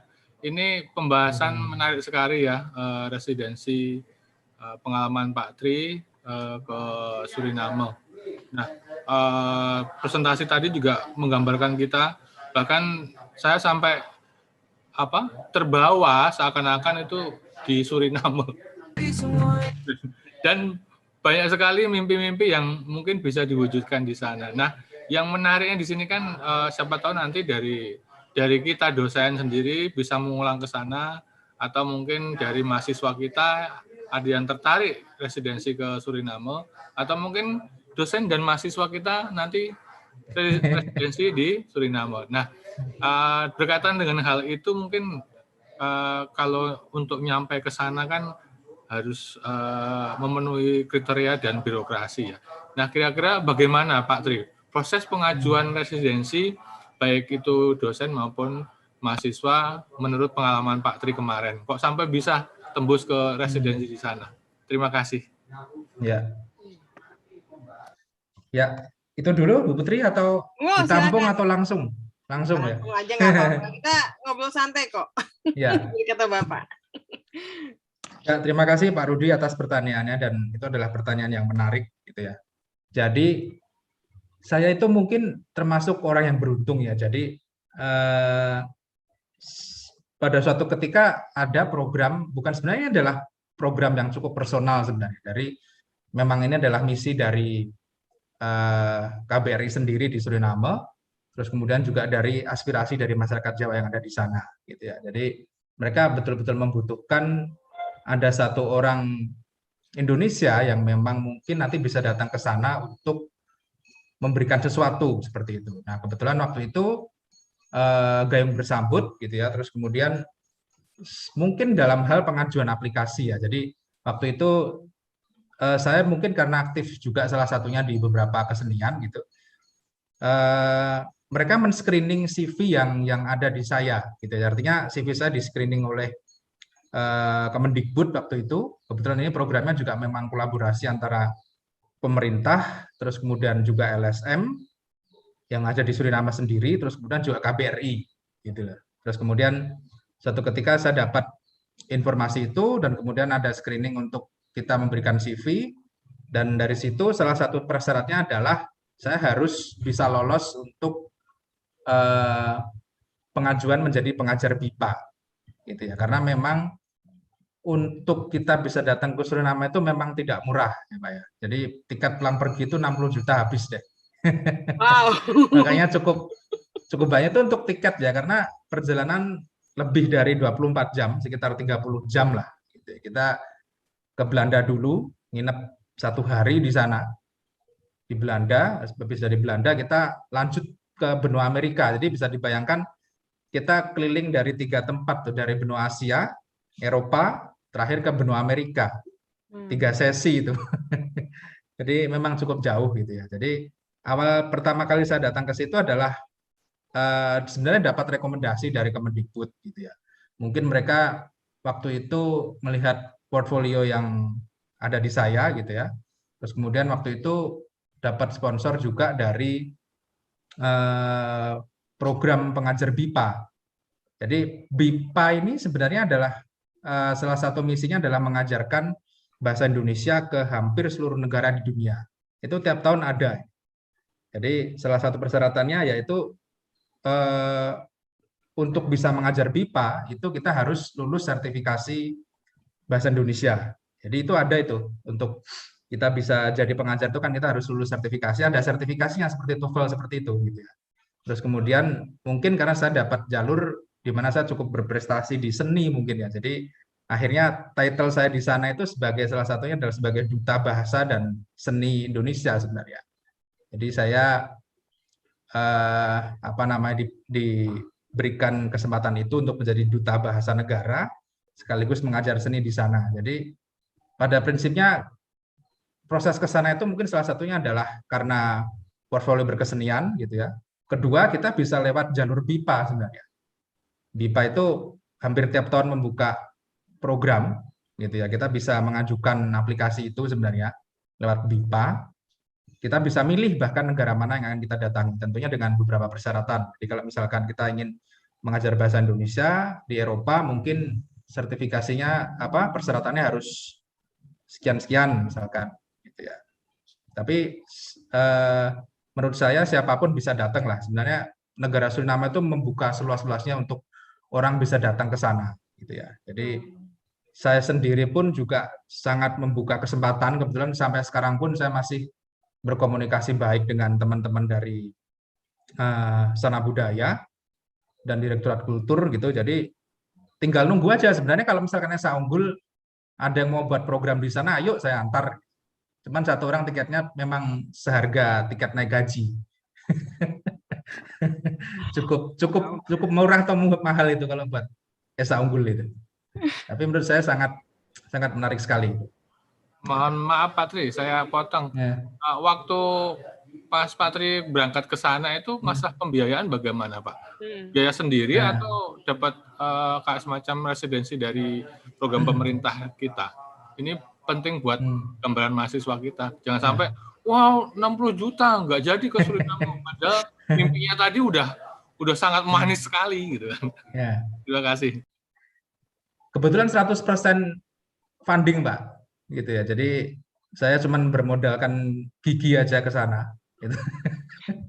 Jadi bermodalkan 60 juta buat saya masih cukup lumayan ya. Jadi saya belak-belakan tentang harga tiket aja karena memang sangat jauh tempatnya gitu ya, sangat jauh dan juga penuh dengan semua resiko gitu ya. Ya karena memang berada di negara-negara yang memang masih negara-negara maju yang memang negara-negara berkembang gitu ya. Makanya banyak tantangan. Tapi kalau misalkan kita sampai sana memang cukup sepadan dengan hasil yang dengan uang tiket yang kita keluarkan gitu. Karena kita betul-betul bisa dapat banyak hal gitu. Jadi kalau datang ke sana ya jangan cuma 1 bulan menurut saya, paling nggak minimal 3 bulan sekalian gitu. Dan kemungkinan juga KBRI sangat membuka seluas-luasnya untuk bekerja sama sebenarnya. Saya berani memastikan kalau misalkan memang WU mau membuat kerjasama dengan negara tersebut gitu ya, negara Suriname, saya pikir bisa sekali seperti itu. Apalagi dengan universitasnya di sana, kebetulan kalau untuk universitasnya ada satu universitas tapi tidak ada jurusan seninya ya. Mungkin kalau D3-nya sih ada. Jadi lebih kepada akademi ya, Volks Academy ataupun satunya saya lupa namanya. Tapi di sana masih ada universitasnya. Tapi kalau untuk seni ya mungkin masih sifatnya D2, D3 seperti itu. Gitu ya. Ya, itu baru dia. Oke, terima kasih Pak Tri. Ya. Untuk lebih detailnya nanti kalau seandainya memang dari dosen kita atau mahasiswa kita ada yang tertarik, mungkin mohon dibimbing ya Pak Tri. Siap. Semoga nanti ada, kalau misalkan ada yang mau siap ke sana, siap dana itu, saya pikir kita bisa lah membuat satu kerjasama itu. Bisa sekali. Terima kasih Pak Tri. Ya. Monggo Bu Putri. Monggo, terima kasih Pak Rudi. Udah puas Pak? Atau ada lagi yang pengen disampaikan? Atau ngobrol santai kita Pak? Bagi waktu yang lainnya. Oke. Lumayan ya Pak, 60 juta ya. Saya juga pas Bapak ngomong tuh, wow 60 juta lumayan tuh. Eropa itu kayaknya nggak sampai deh, kita ke Belanda nggak sampai 50 juta. Oh ya betul. Ya cukup lumayan sih memang. Karena jauh ya tempatnya. Tapi maksud saya gini, dalam proses itu berapa hari Pak ketika Bapak melakukan kegiatan residensi ini? Maksudnya ada kesulitan bahasa kah atau bagaimana gitu? Karena kan ya ini sekalian sharing pengalaman juga mungkin ya teman-teman ada, maksudnya seperti Pak Rudi bilang ada mahasiswa atau teman-teman dosen yang pengen melakukan kegiatan ini gitu loh kan, apa cuacanya sama atau bagaimana? Karena kan mereka kan punya program pasti kan di bulan tertentu ya Pak, biasanya seperti itu kan pastinya. Mungkin Bapak bisa sharing juga untuk ininya. Ya.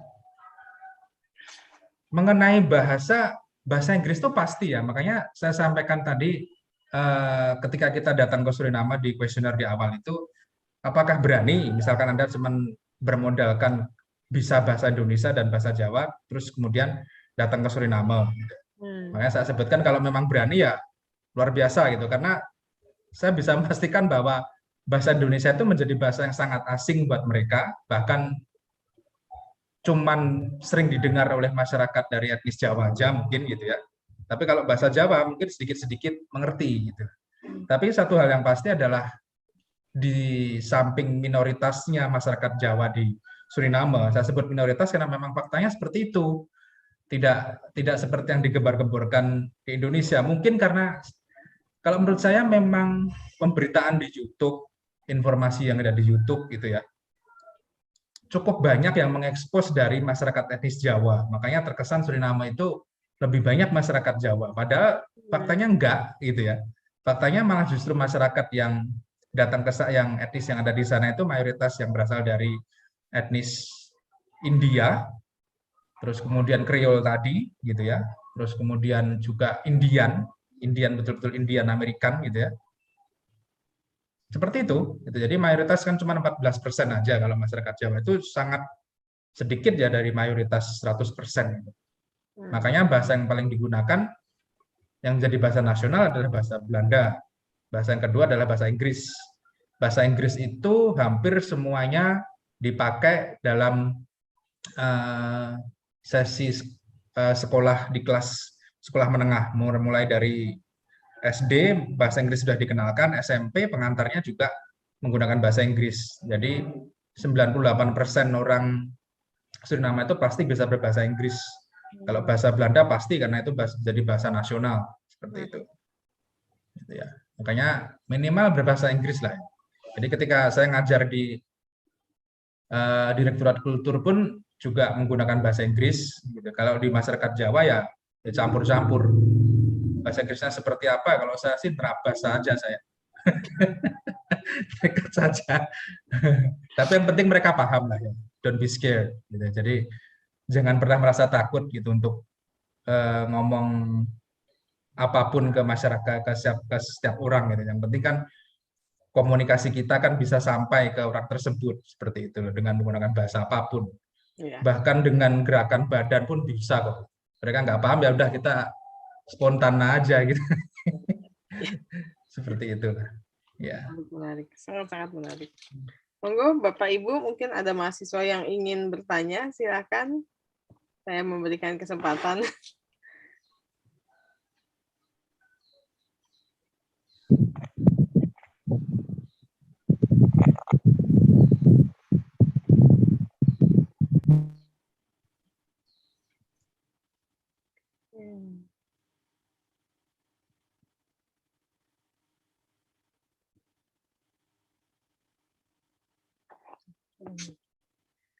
Pak Tri, kayaknya masih ada yang belum tanya, saya sembari ngobrol-ngobrol aja kita. Mau nanya Pak, ini kan dalam proses residence ini, seni itu kan banyak ya Pak. Mungkin kita tahu lah ada seni lukis, patung, dan sebagainya. Pada saat proses ikut residence ini, Bapak memfokuskan diri pada, oh ya saya fokus aja ke seni lukis atau bagaimana gitu. Sehingga bisa kepilih atau ada program dari sana, udah kita ada programnya ini gitu. Kamu spesialisnya di bagian ini aja gitu. Atau bagaimana Pak? Ya, karena apa namanya? Saya berangkat ke Suriname itu salah satunya juga menjadi duta bahasa negara. Makanya yang saya coba kenalkan adalah seni rupa yang ada di Nusantara sebenarnya. Jadi saya juga membawa seni rupa tradisi, makanya saya juga mengajar seni ukir di sana, gitu ya. Tapi juga sekaligus sharing tentang seni rupa kontemporer. Ini adalah fakta yang harus kita pahami juga bahwa ternyata diplomasi sebuah negara untuk kita bisa mengenalkan seni rupa kita ke kancah internasional itu secara tidak langsung kita harus betul-betul mengadopsi yang namanya seni tradisi, gitu ya. Jadi kalau saya bicara tentang seni rupa kontemporer di Paramaribo pun di ibu kotanya pun juga sudah cukup berkembang gitu ya wilayah seni rupa kontemporer yang di sana. Masa saya mau datang ke sana untuk juga ngomong persoalan seni rupa kontemporer, gitu ya. Pasti itu juga saya singgung karena saya di sana juga bergaul dengan Pak Suki, gitu ya. Kebetulan belum lama ini beliau meninggal gitu ya. Tapi ya saya punya memori khusus dengan seorang tokoh yang bernama Suki Rodrigo di Kromo ini. Jadi dia salah satu seniman pelukis ya, pelukis di Suriname yang sangat terkenal gitu ya. Bahkan sudah melanglang buana lah, saya pikir di daerah orang Nederland, di daerah seni rupa kontemporer di Belanda dan juga Suriname cukup mengenal nama beliau gitu ya. Jadi saya membawa misi seni rupa tradisi pasti karena memang saya presentasi juga seperti itu. Selain juga mengajar bahasa Indonesia dan juga tentu saja saya juga berbicara tentang seni rupa kontemporer. Jadi saya berbicara di 3 wilayah itu, antara seni rupa tradisi, saya mengajar bahasa Indonesia, dan juga membawa diskusi tentang seni rupa kontemporer. Saya pikir 3 itu yang kemarin misinya saya bawa ke sana. Gitu ya. Menarik Pak, sangat-sangat menarik. Karena berarti ya kita pun sebagai sebagai nantinya pun menjadi peserta harus menguasai paling enggak 3 ini ya Pak. Tradisi, bahasa Indonesia, dan seni kontemporer. Perkembangan yang ada di Indonesia sendiri kan. Ya, menarik sekali. Karena kalau menurut saya memang ya itu adalah salah satu modal kita untuk berdiplomasi. Makanya saya tadi ada pertanyaan pancingan, apakah mungkin yang namanya seni rupa tradisi itu atau mungkin seni itu bisa menjadi modal diplomasi kita ke negara yang lain? Saya jawab betul, sangat bisa sekali, karena negara lain itu kan sebenarnya melihat apa yang berbeda yang ada di negara kita gitu ya. Ya salah satunya adalah dengan kita membawa misi kebudayaan gitu. Kebudayaan apapun lah gitu ya. Jadi kita menyebut kebudayaan Nusantara itu kan berarti kebudayaan apapun gitu. Karena ketika saya berbicara tentang seni tradisi, saya mengajarkan seni ukir di sana, saya juga berbicara tentang ornamen tradisi yang ada di Papua, saya ngomong ornamen tradisi yang ada di Toraja, saya ngomong yang ada di Batak gitu ya. Jadi di Kalimantan tentu saja, di NTT. Jadi macam-macam gitu ya. Itu memang yang harus saya kenalkan gitu ya. Orang-orang Jawa di Suriname itu adalah orang-orang yang menurut saya sangat ingin sekali menjaga tradisi nenek moyang mereka gitu ya. Jadi jangan salah, jadi kalau misalnya ketemu dengan orang Suriname, casingnya seperti orang barat, tapi mindsetnya masih seperti orang tradisi gitu ya. Ciri khasnya orang Suriname kan seperti itu ya. Jadi American style di sana. Jadi terkait dengan yang namanya lembaga pernikahan itu bahkan sudah hampir tidak pernah kita temui lagi karena mereka tidak mengenal cukup mengenal tentang lembaga sahnya sebuah pernikahan gitu ya. Tapi lebih banyak mungkin mayoritas sekarang masyarakat anak muda di sana tidak mau mempunyai ikatan tersebut. Nah, makanya dari situ kan kita bisa melihat bahwa memang secara kultural ya, terkait dengan negaranya, mereka memang punya mindset seperti orang American style gitu ya, orang-orang Barat seperti itu, European style mungkin seperti itu, karena memang mereka berbahasa Eropa seperti itu. Tapi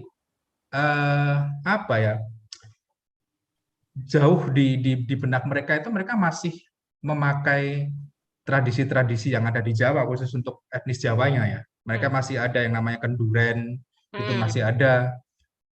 Ketika ingin menjelaskan tentang primbon seperti itu mereka masih memakai gitu ya. Terus kemudian ketika bayi lahir mereka masih memanggilnya dengan dukun bayi gitu ya. Masih seperti itu. Jadi casingnya barat, cuman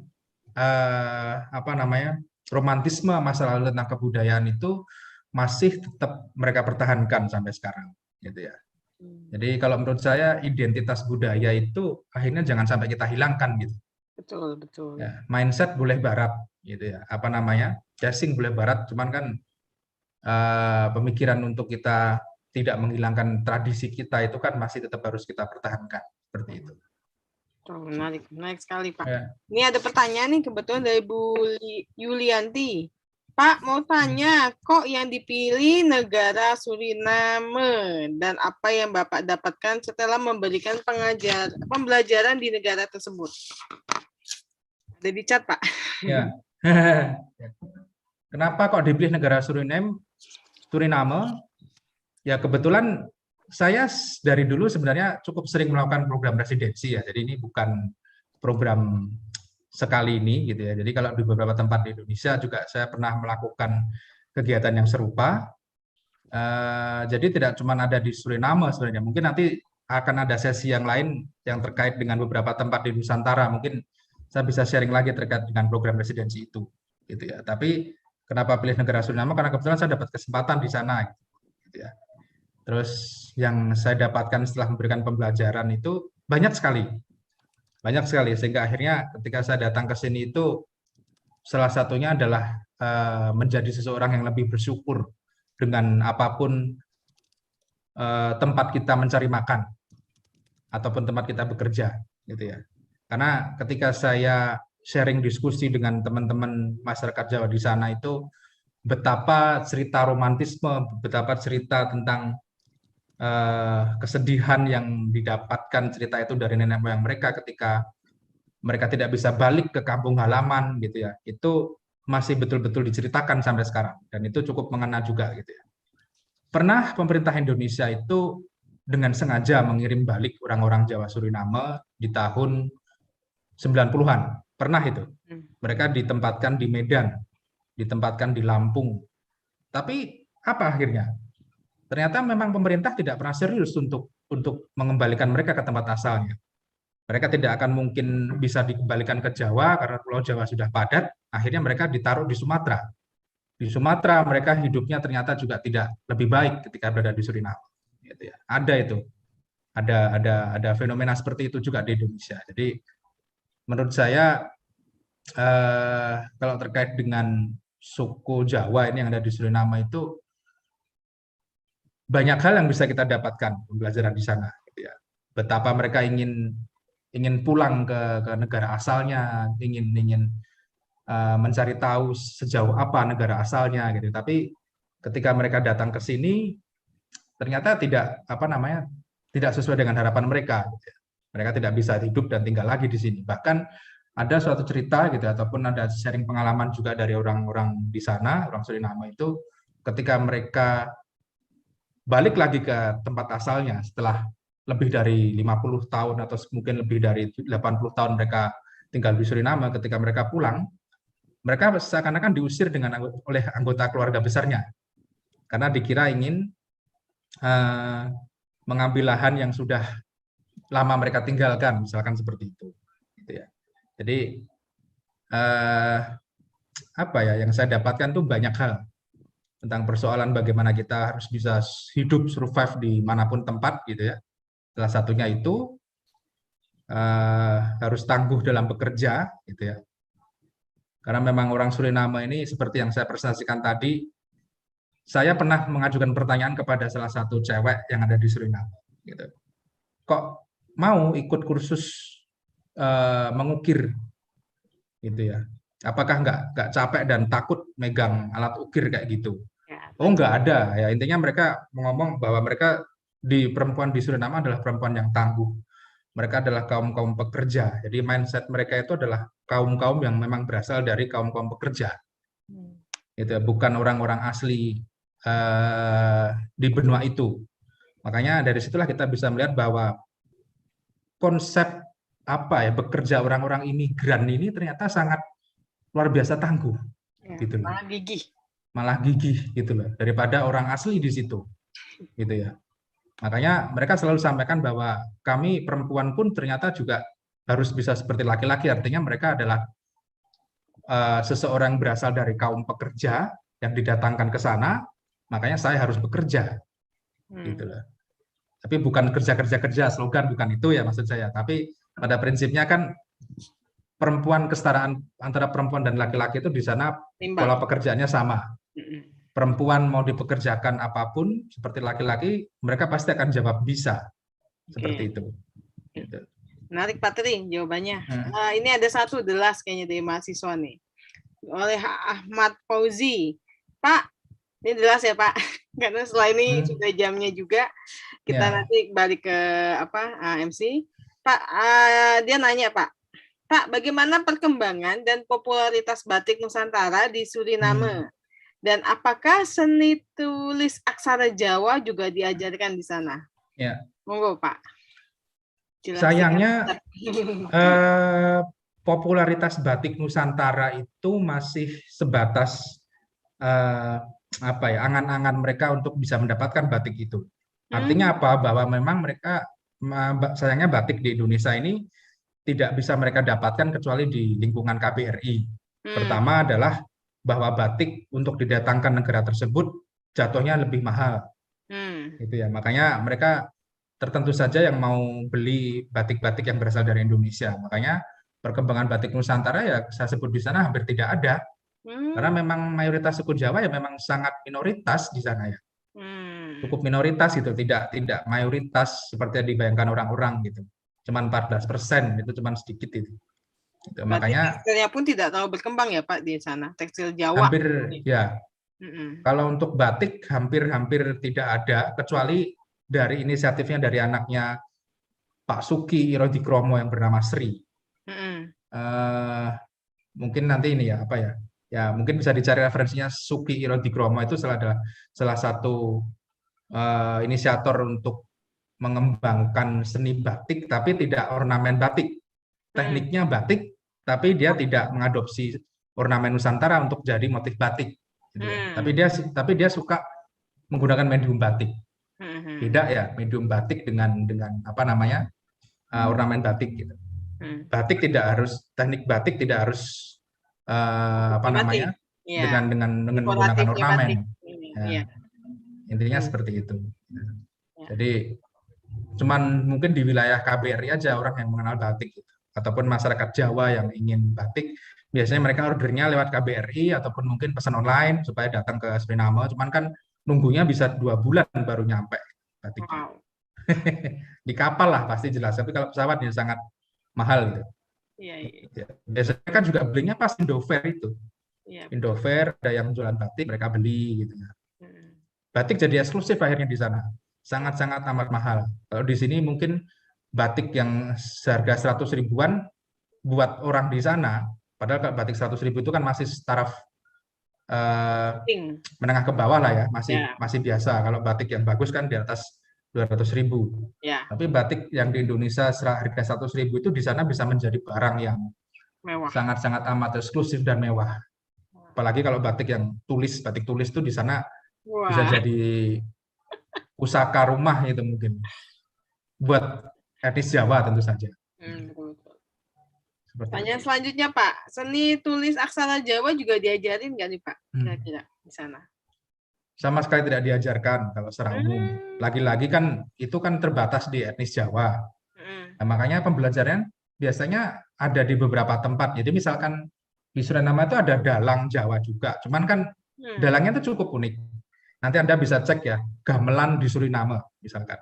Gamelan di Suriname itu penabuh gamelannya, nyogonya itu dengan duduk di kursi plastik. Kalau di tempat kita kan bersila di Indonesia. Kalau di sana kan duduk di kursi. Nah, itulah yang namanya budaya hibrid itu menurut saya di situ lah. Hibriditasnya itu luar biasa, sangat-sangat unik sekali itu akhirnya.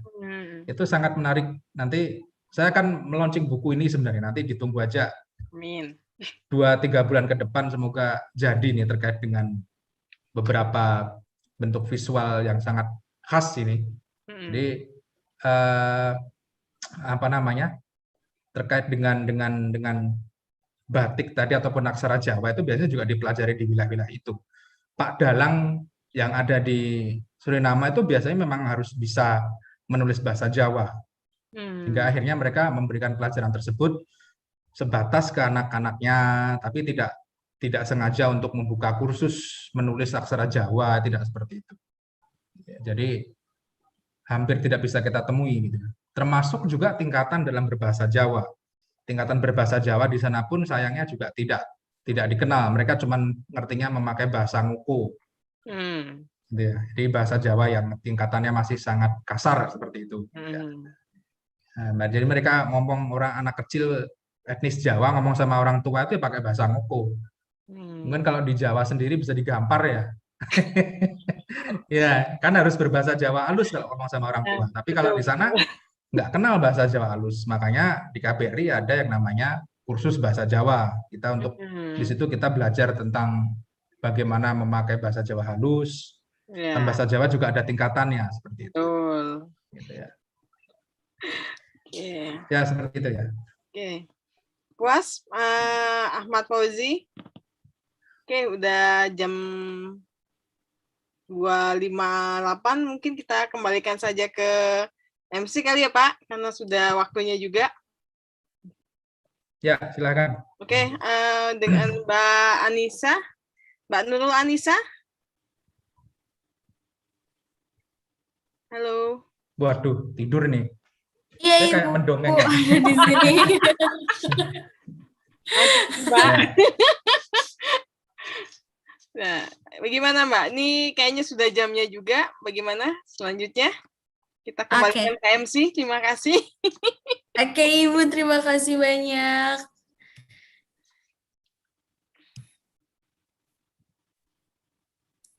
Oke, saya ucapkan terima kasih banyak buat Ibu moderator kita pada hari ini, Ibu Putri Anggreni SNMDS, dan juga pembicara kita yang sangat menarik pembicaraannya, yaitu Bapak Tri Wahyudi SSN MSN. Selanjutnya kita akan memasuki acara pengisian polling. Bapak Ibu dipersilahkan mengisi polling yang sudah ada di layar. Selagi menunggu Bapak Ibu mengisi polling, saya ingin informasikan kembali bahwa Forum Ilmiah Abdi Mas LPPM Universitas Esa Unggul diadakan streaming, sehingga Bapak Ibu yang mungkin terlambat hadir atau ingin menonton kembali nantinya bisa langsung ke halaman Facebook kami di LPPM Universitas Esa Unggul. Dan acara Forum Ilmiah Abdi Mas LPPM Universitas Esa Unggul ini diadakan rutin seminggu sekali setiap hari Kamis mulai pukul 1 siang. Baik Bapak Ibu, polling masih berlangsung. Bapak Ibu silahkan mengisi polling yang sudah disediakan.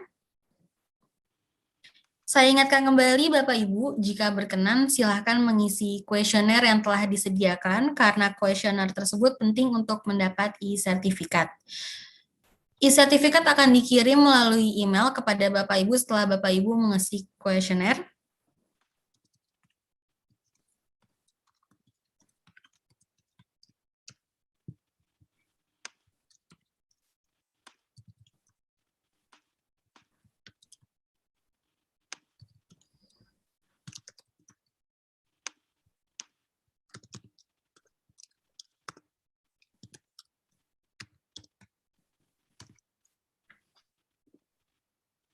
Ya, polling masih berlangsung.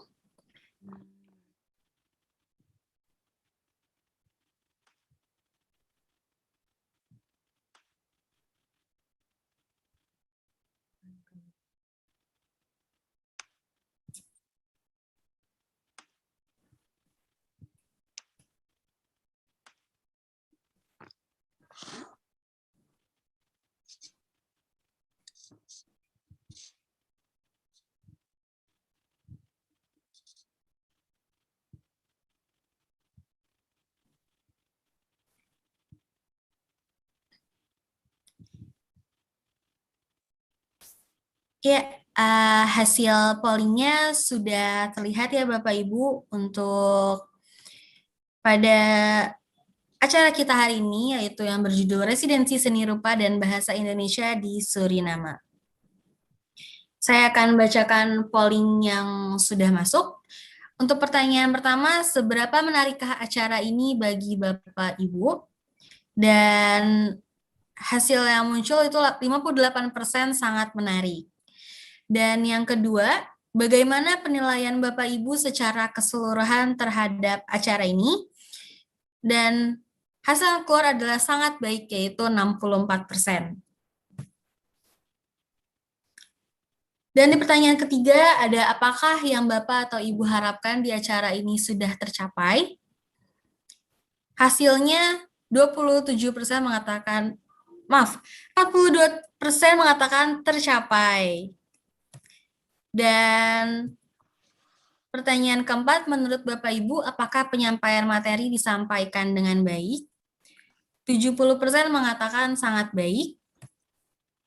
Dan di pertanyaan terakhir, jika ada acara seperti ini lagi, apakah Bapak Ibu tertarik untuk mengikuti acara seperti ini lagi? Dan jawabannya 97% mengatakan ya.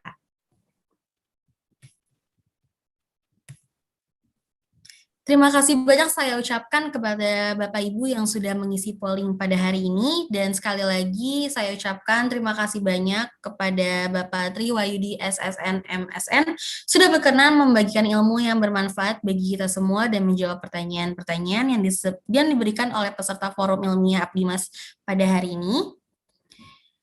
Bapak Ibu, selanjutnya kita akan mendengarkan penutup terlebih dahulu yang akan disampaikan oleh Bapak Dr. Rian Adi Pamungkas, MNS, PHN. Kepada Bapak Rian Adi Pamungkas, waktu dan tempat disilahkan. Ya, terima kasih Mbak Nur Anissa. Ya, Bismillahirrahmanirrahim. Assalamualaikum warahmatullahi wabarakatuh. Dan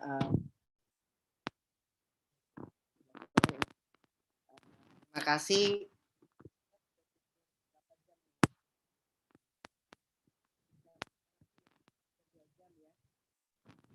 kita di bawah keliling Suriname ini sama Pak Satri Wahyudi. Saya jujur saja baru dengar yang namanya Suriname, Pak. Saya baru dengar yang namanya Suriname, baru tahu kalau karena itu ternyata seninya luar biasa ya. Dan saya baru tahu juga ternyata di sana banyak orang Jawa yang mungkin masih menggunakan bahasa Jawa, dan ini informasi yang mungkin menurut saya, karena mungkin saya background-nya bukan orang seni ya, jadi bagi saya, oh ini hal baru yang saya baru dengar ini. Nah, kalau Mbak Putri yang sudah berkecimpung di bidang seni-seni, mungkin dia tahu, oh ini negara ini yang terkait seninya maju. Kalau Bapak berbicara sistem kesehatan negara mana yang maju, mungkin saya bisa jawab. Tapi kalau untuk berbicara seni, saya baru dapat nih, oh ternyata ada yang namanya negara Suriname. Kalau negaranya sih pernah dengar ya, tapi kalau terkait bagaimana kehidupan Suriname, kemudian bagaimana suku di sana dan sebagainya. Nah, hari ini kita diajak keliling-keliling nih sama Pak Tri Wahyudi 2 jam lebih, hampir 2 jam ya. Hampir 2 jam di negara Suriname. Jadinya saya makin penasaran, oh ada ya Suriname. Ya mudah-mudahan nanti kita punya kesempatan yang sama seperti Pak Tri Wahyudi, bisa berkeliling ke negara Suriname dan bisa melihat seperti apa sih di sana Suriname-nya. Ya, saya mau mengucapkan terima kasih banyak kepada Pak Tri Wahyudi yang telah sharing banyak sekali terkait bagaimana kehidupan seni dan budaya yang ada di negara Suriname. Kemudian Bu Putri yang sudah menggawangi. Bu Putri rekan saya ini, awalnya rekan mengisi borang, akhirnya menjadi rekan di bidang 2 setelah kita menginterview FDIK, dan saya tahu Bu Putri orangnya cukup bertanggung jawab, makanya hari itu saya pilih Bu Putri untuk sebagai kepala pusat studi di FDIK. Terima kasih sekali Bu Putri udah sangat membantu kami di universitas, khususnya di LPPM ya, untuk agenda-agenda kita yang sudah berjalan. Kemudian saya mau mengucapkan terima kasih banyak kepada Pak Dekan ya, terutama ya Pak Dekan dari FDIK, Pak Karna, dan mahasiswa ya. Saya lihat ada mahasiswa yang datang pada kesempatan ini yang mungkin mau banyak belajar terkait Suriname juga dengan Pak Tri Wahyudi. Kemudian Bapak Ibu Kapusdi yang sempat hadir, rekan saya Bu Nana dan yang lain Mbak Nisa dan Mas Latif yang sudah mempersiapkan kegiatan kita rutin mingguan. Saya mengucapkan terima kasih dan mudah-mudahan apa yang disampaikan Pak Tri Wahyudi bisa menjadi khasanah. Pastinya memberikan informasi baru buat saya pribadi Pak ya, terkait Suriname. Mudah-mudahan nanti bisa diundang di acara yang lebih besar nih. Kayaknya Bu Putri perlu bikin agenda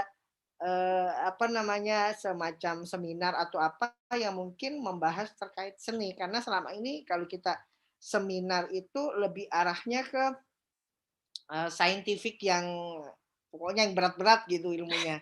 Ya mungkin kalau yang seni kayaknya cukup menarik juga ini buat sastrawan-sastrawan ya. Nanti panggil dari internal kita, kemudian nyari yang dari mana kampus yang mungkin ilmu sastranya atau jurusan sastranya bagus atau dari UI segala macam, nanti bisa diadain skopnya lebih besar sehingga pesertanya juga bisa yang masuk itu bukan cuma dari SA Unggul, walaupun ini sebenarnya terbuka untuk umum ya, tapi yang sifatnya kayak yang kita lakukan kemarin, call paper kalau kita ya yang penelitian, kalau gitu. Kayaknya memang Bu Putri perlu mendesain sebuah program yang khusus untuk seni gitu supaya bisa diakomodasi, karena kan kita di LPPM itu sebenarnya ada budget untuk seminar, ada budget untuk yang kegiatan-kegiatan yang sifatnya ilmiah, yang mungkin nanti bisa kita desain. Nanti ketuanya Mbak Putri aja, jangan kami lagi yang di LPPM, tapi kasih orang yang memang lebih kompeten sesuai dengan jurusannya. Ya itu mungkin Pak Triwahyudi, terima kasih Bu Putri, Ya, Mbak Pak, sama-sama Pak. Terima kasih juga. Saya atas nama panitia mengucapkan terima kasih dan mohon maaf bila proses ada yang tidak sesuai. Jadi Bapak Triwahyudi mungkin sekedar informasi bahwa kegiatan ini bisa dijadikan sebagai kegiatan pengabdian masyarakat yang dilengkapi nanti outputnya bisa jadi luaran jurnal pengabdian masyarakat atau luaran-luaran lain yang sehingga Pak Triwahyudi bisa mengajukan ke kami sebagai insentif pengabdian masyarakat. Jadi ada insentif yang kita berikan sama dosen yang melakukan kegiatan pengabdian masyarakat. Nanti mungkin bisa konsultasi lebih lanjut sama Mbak Putri atau bisa japri ke saya atau ke Bu Nana.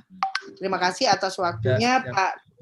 Saya tutup dengan ucapan Assalamualaikum warahmatullahi wabarakatuh. Waalaikumsalam warahmatullahi wabarakatuh. Oke. Waalaikumsalam warahmatullahi wabarakatuh, Bapak.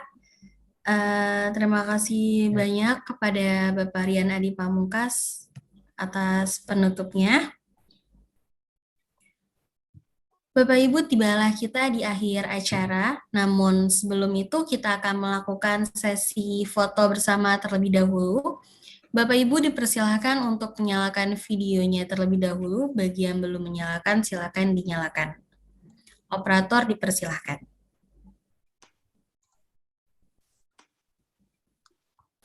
Oke. 1, 2, 3. Tunggu sebentar. Lagi. 1, 2, 3. Sekali lagi. 1, 2, 3. Terima kasih. Oke, baik, operator, terima kasih banyak. Baik, Bapak Ibu sekalian, sekali lagi terima kasih banyak saya ucapkan kepada pembicara, moderator, dan seluruh peserta forum karena sudah berkenan untuk hadir dalam acara forum ilmiah Abdimas Universitas SA Unggul hari ini. Saya Nurul Anissa, izin pamit undur diri, mohon maaf bila ada kesalahan kata. Wassalamualaikum warahmatullahi wabarakatuh. Waalaikumsalam warahmatullahi wabarakatuh. Saya izin live juga ya Bu Nurul, Bu Putri. Yuk, mari Pak. Saya.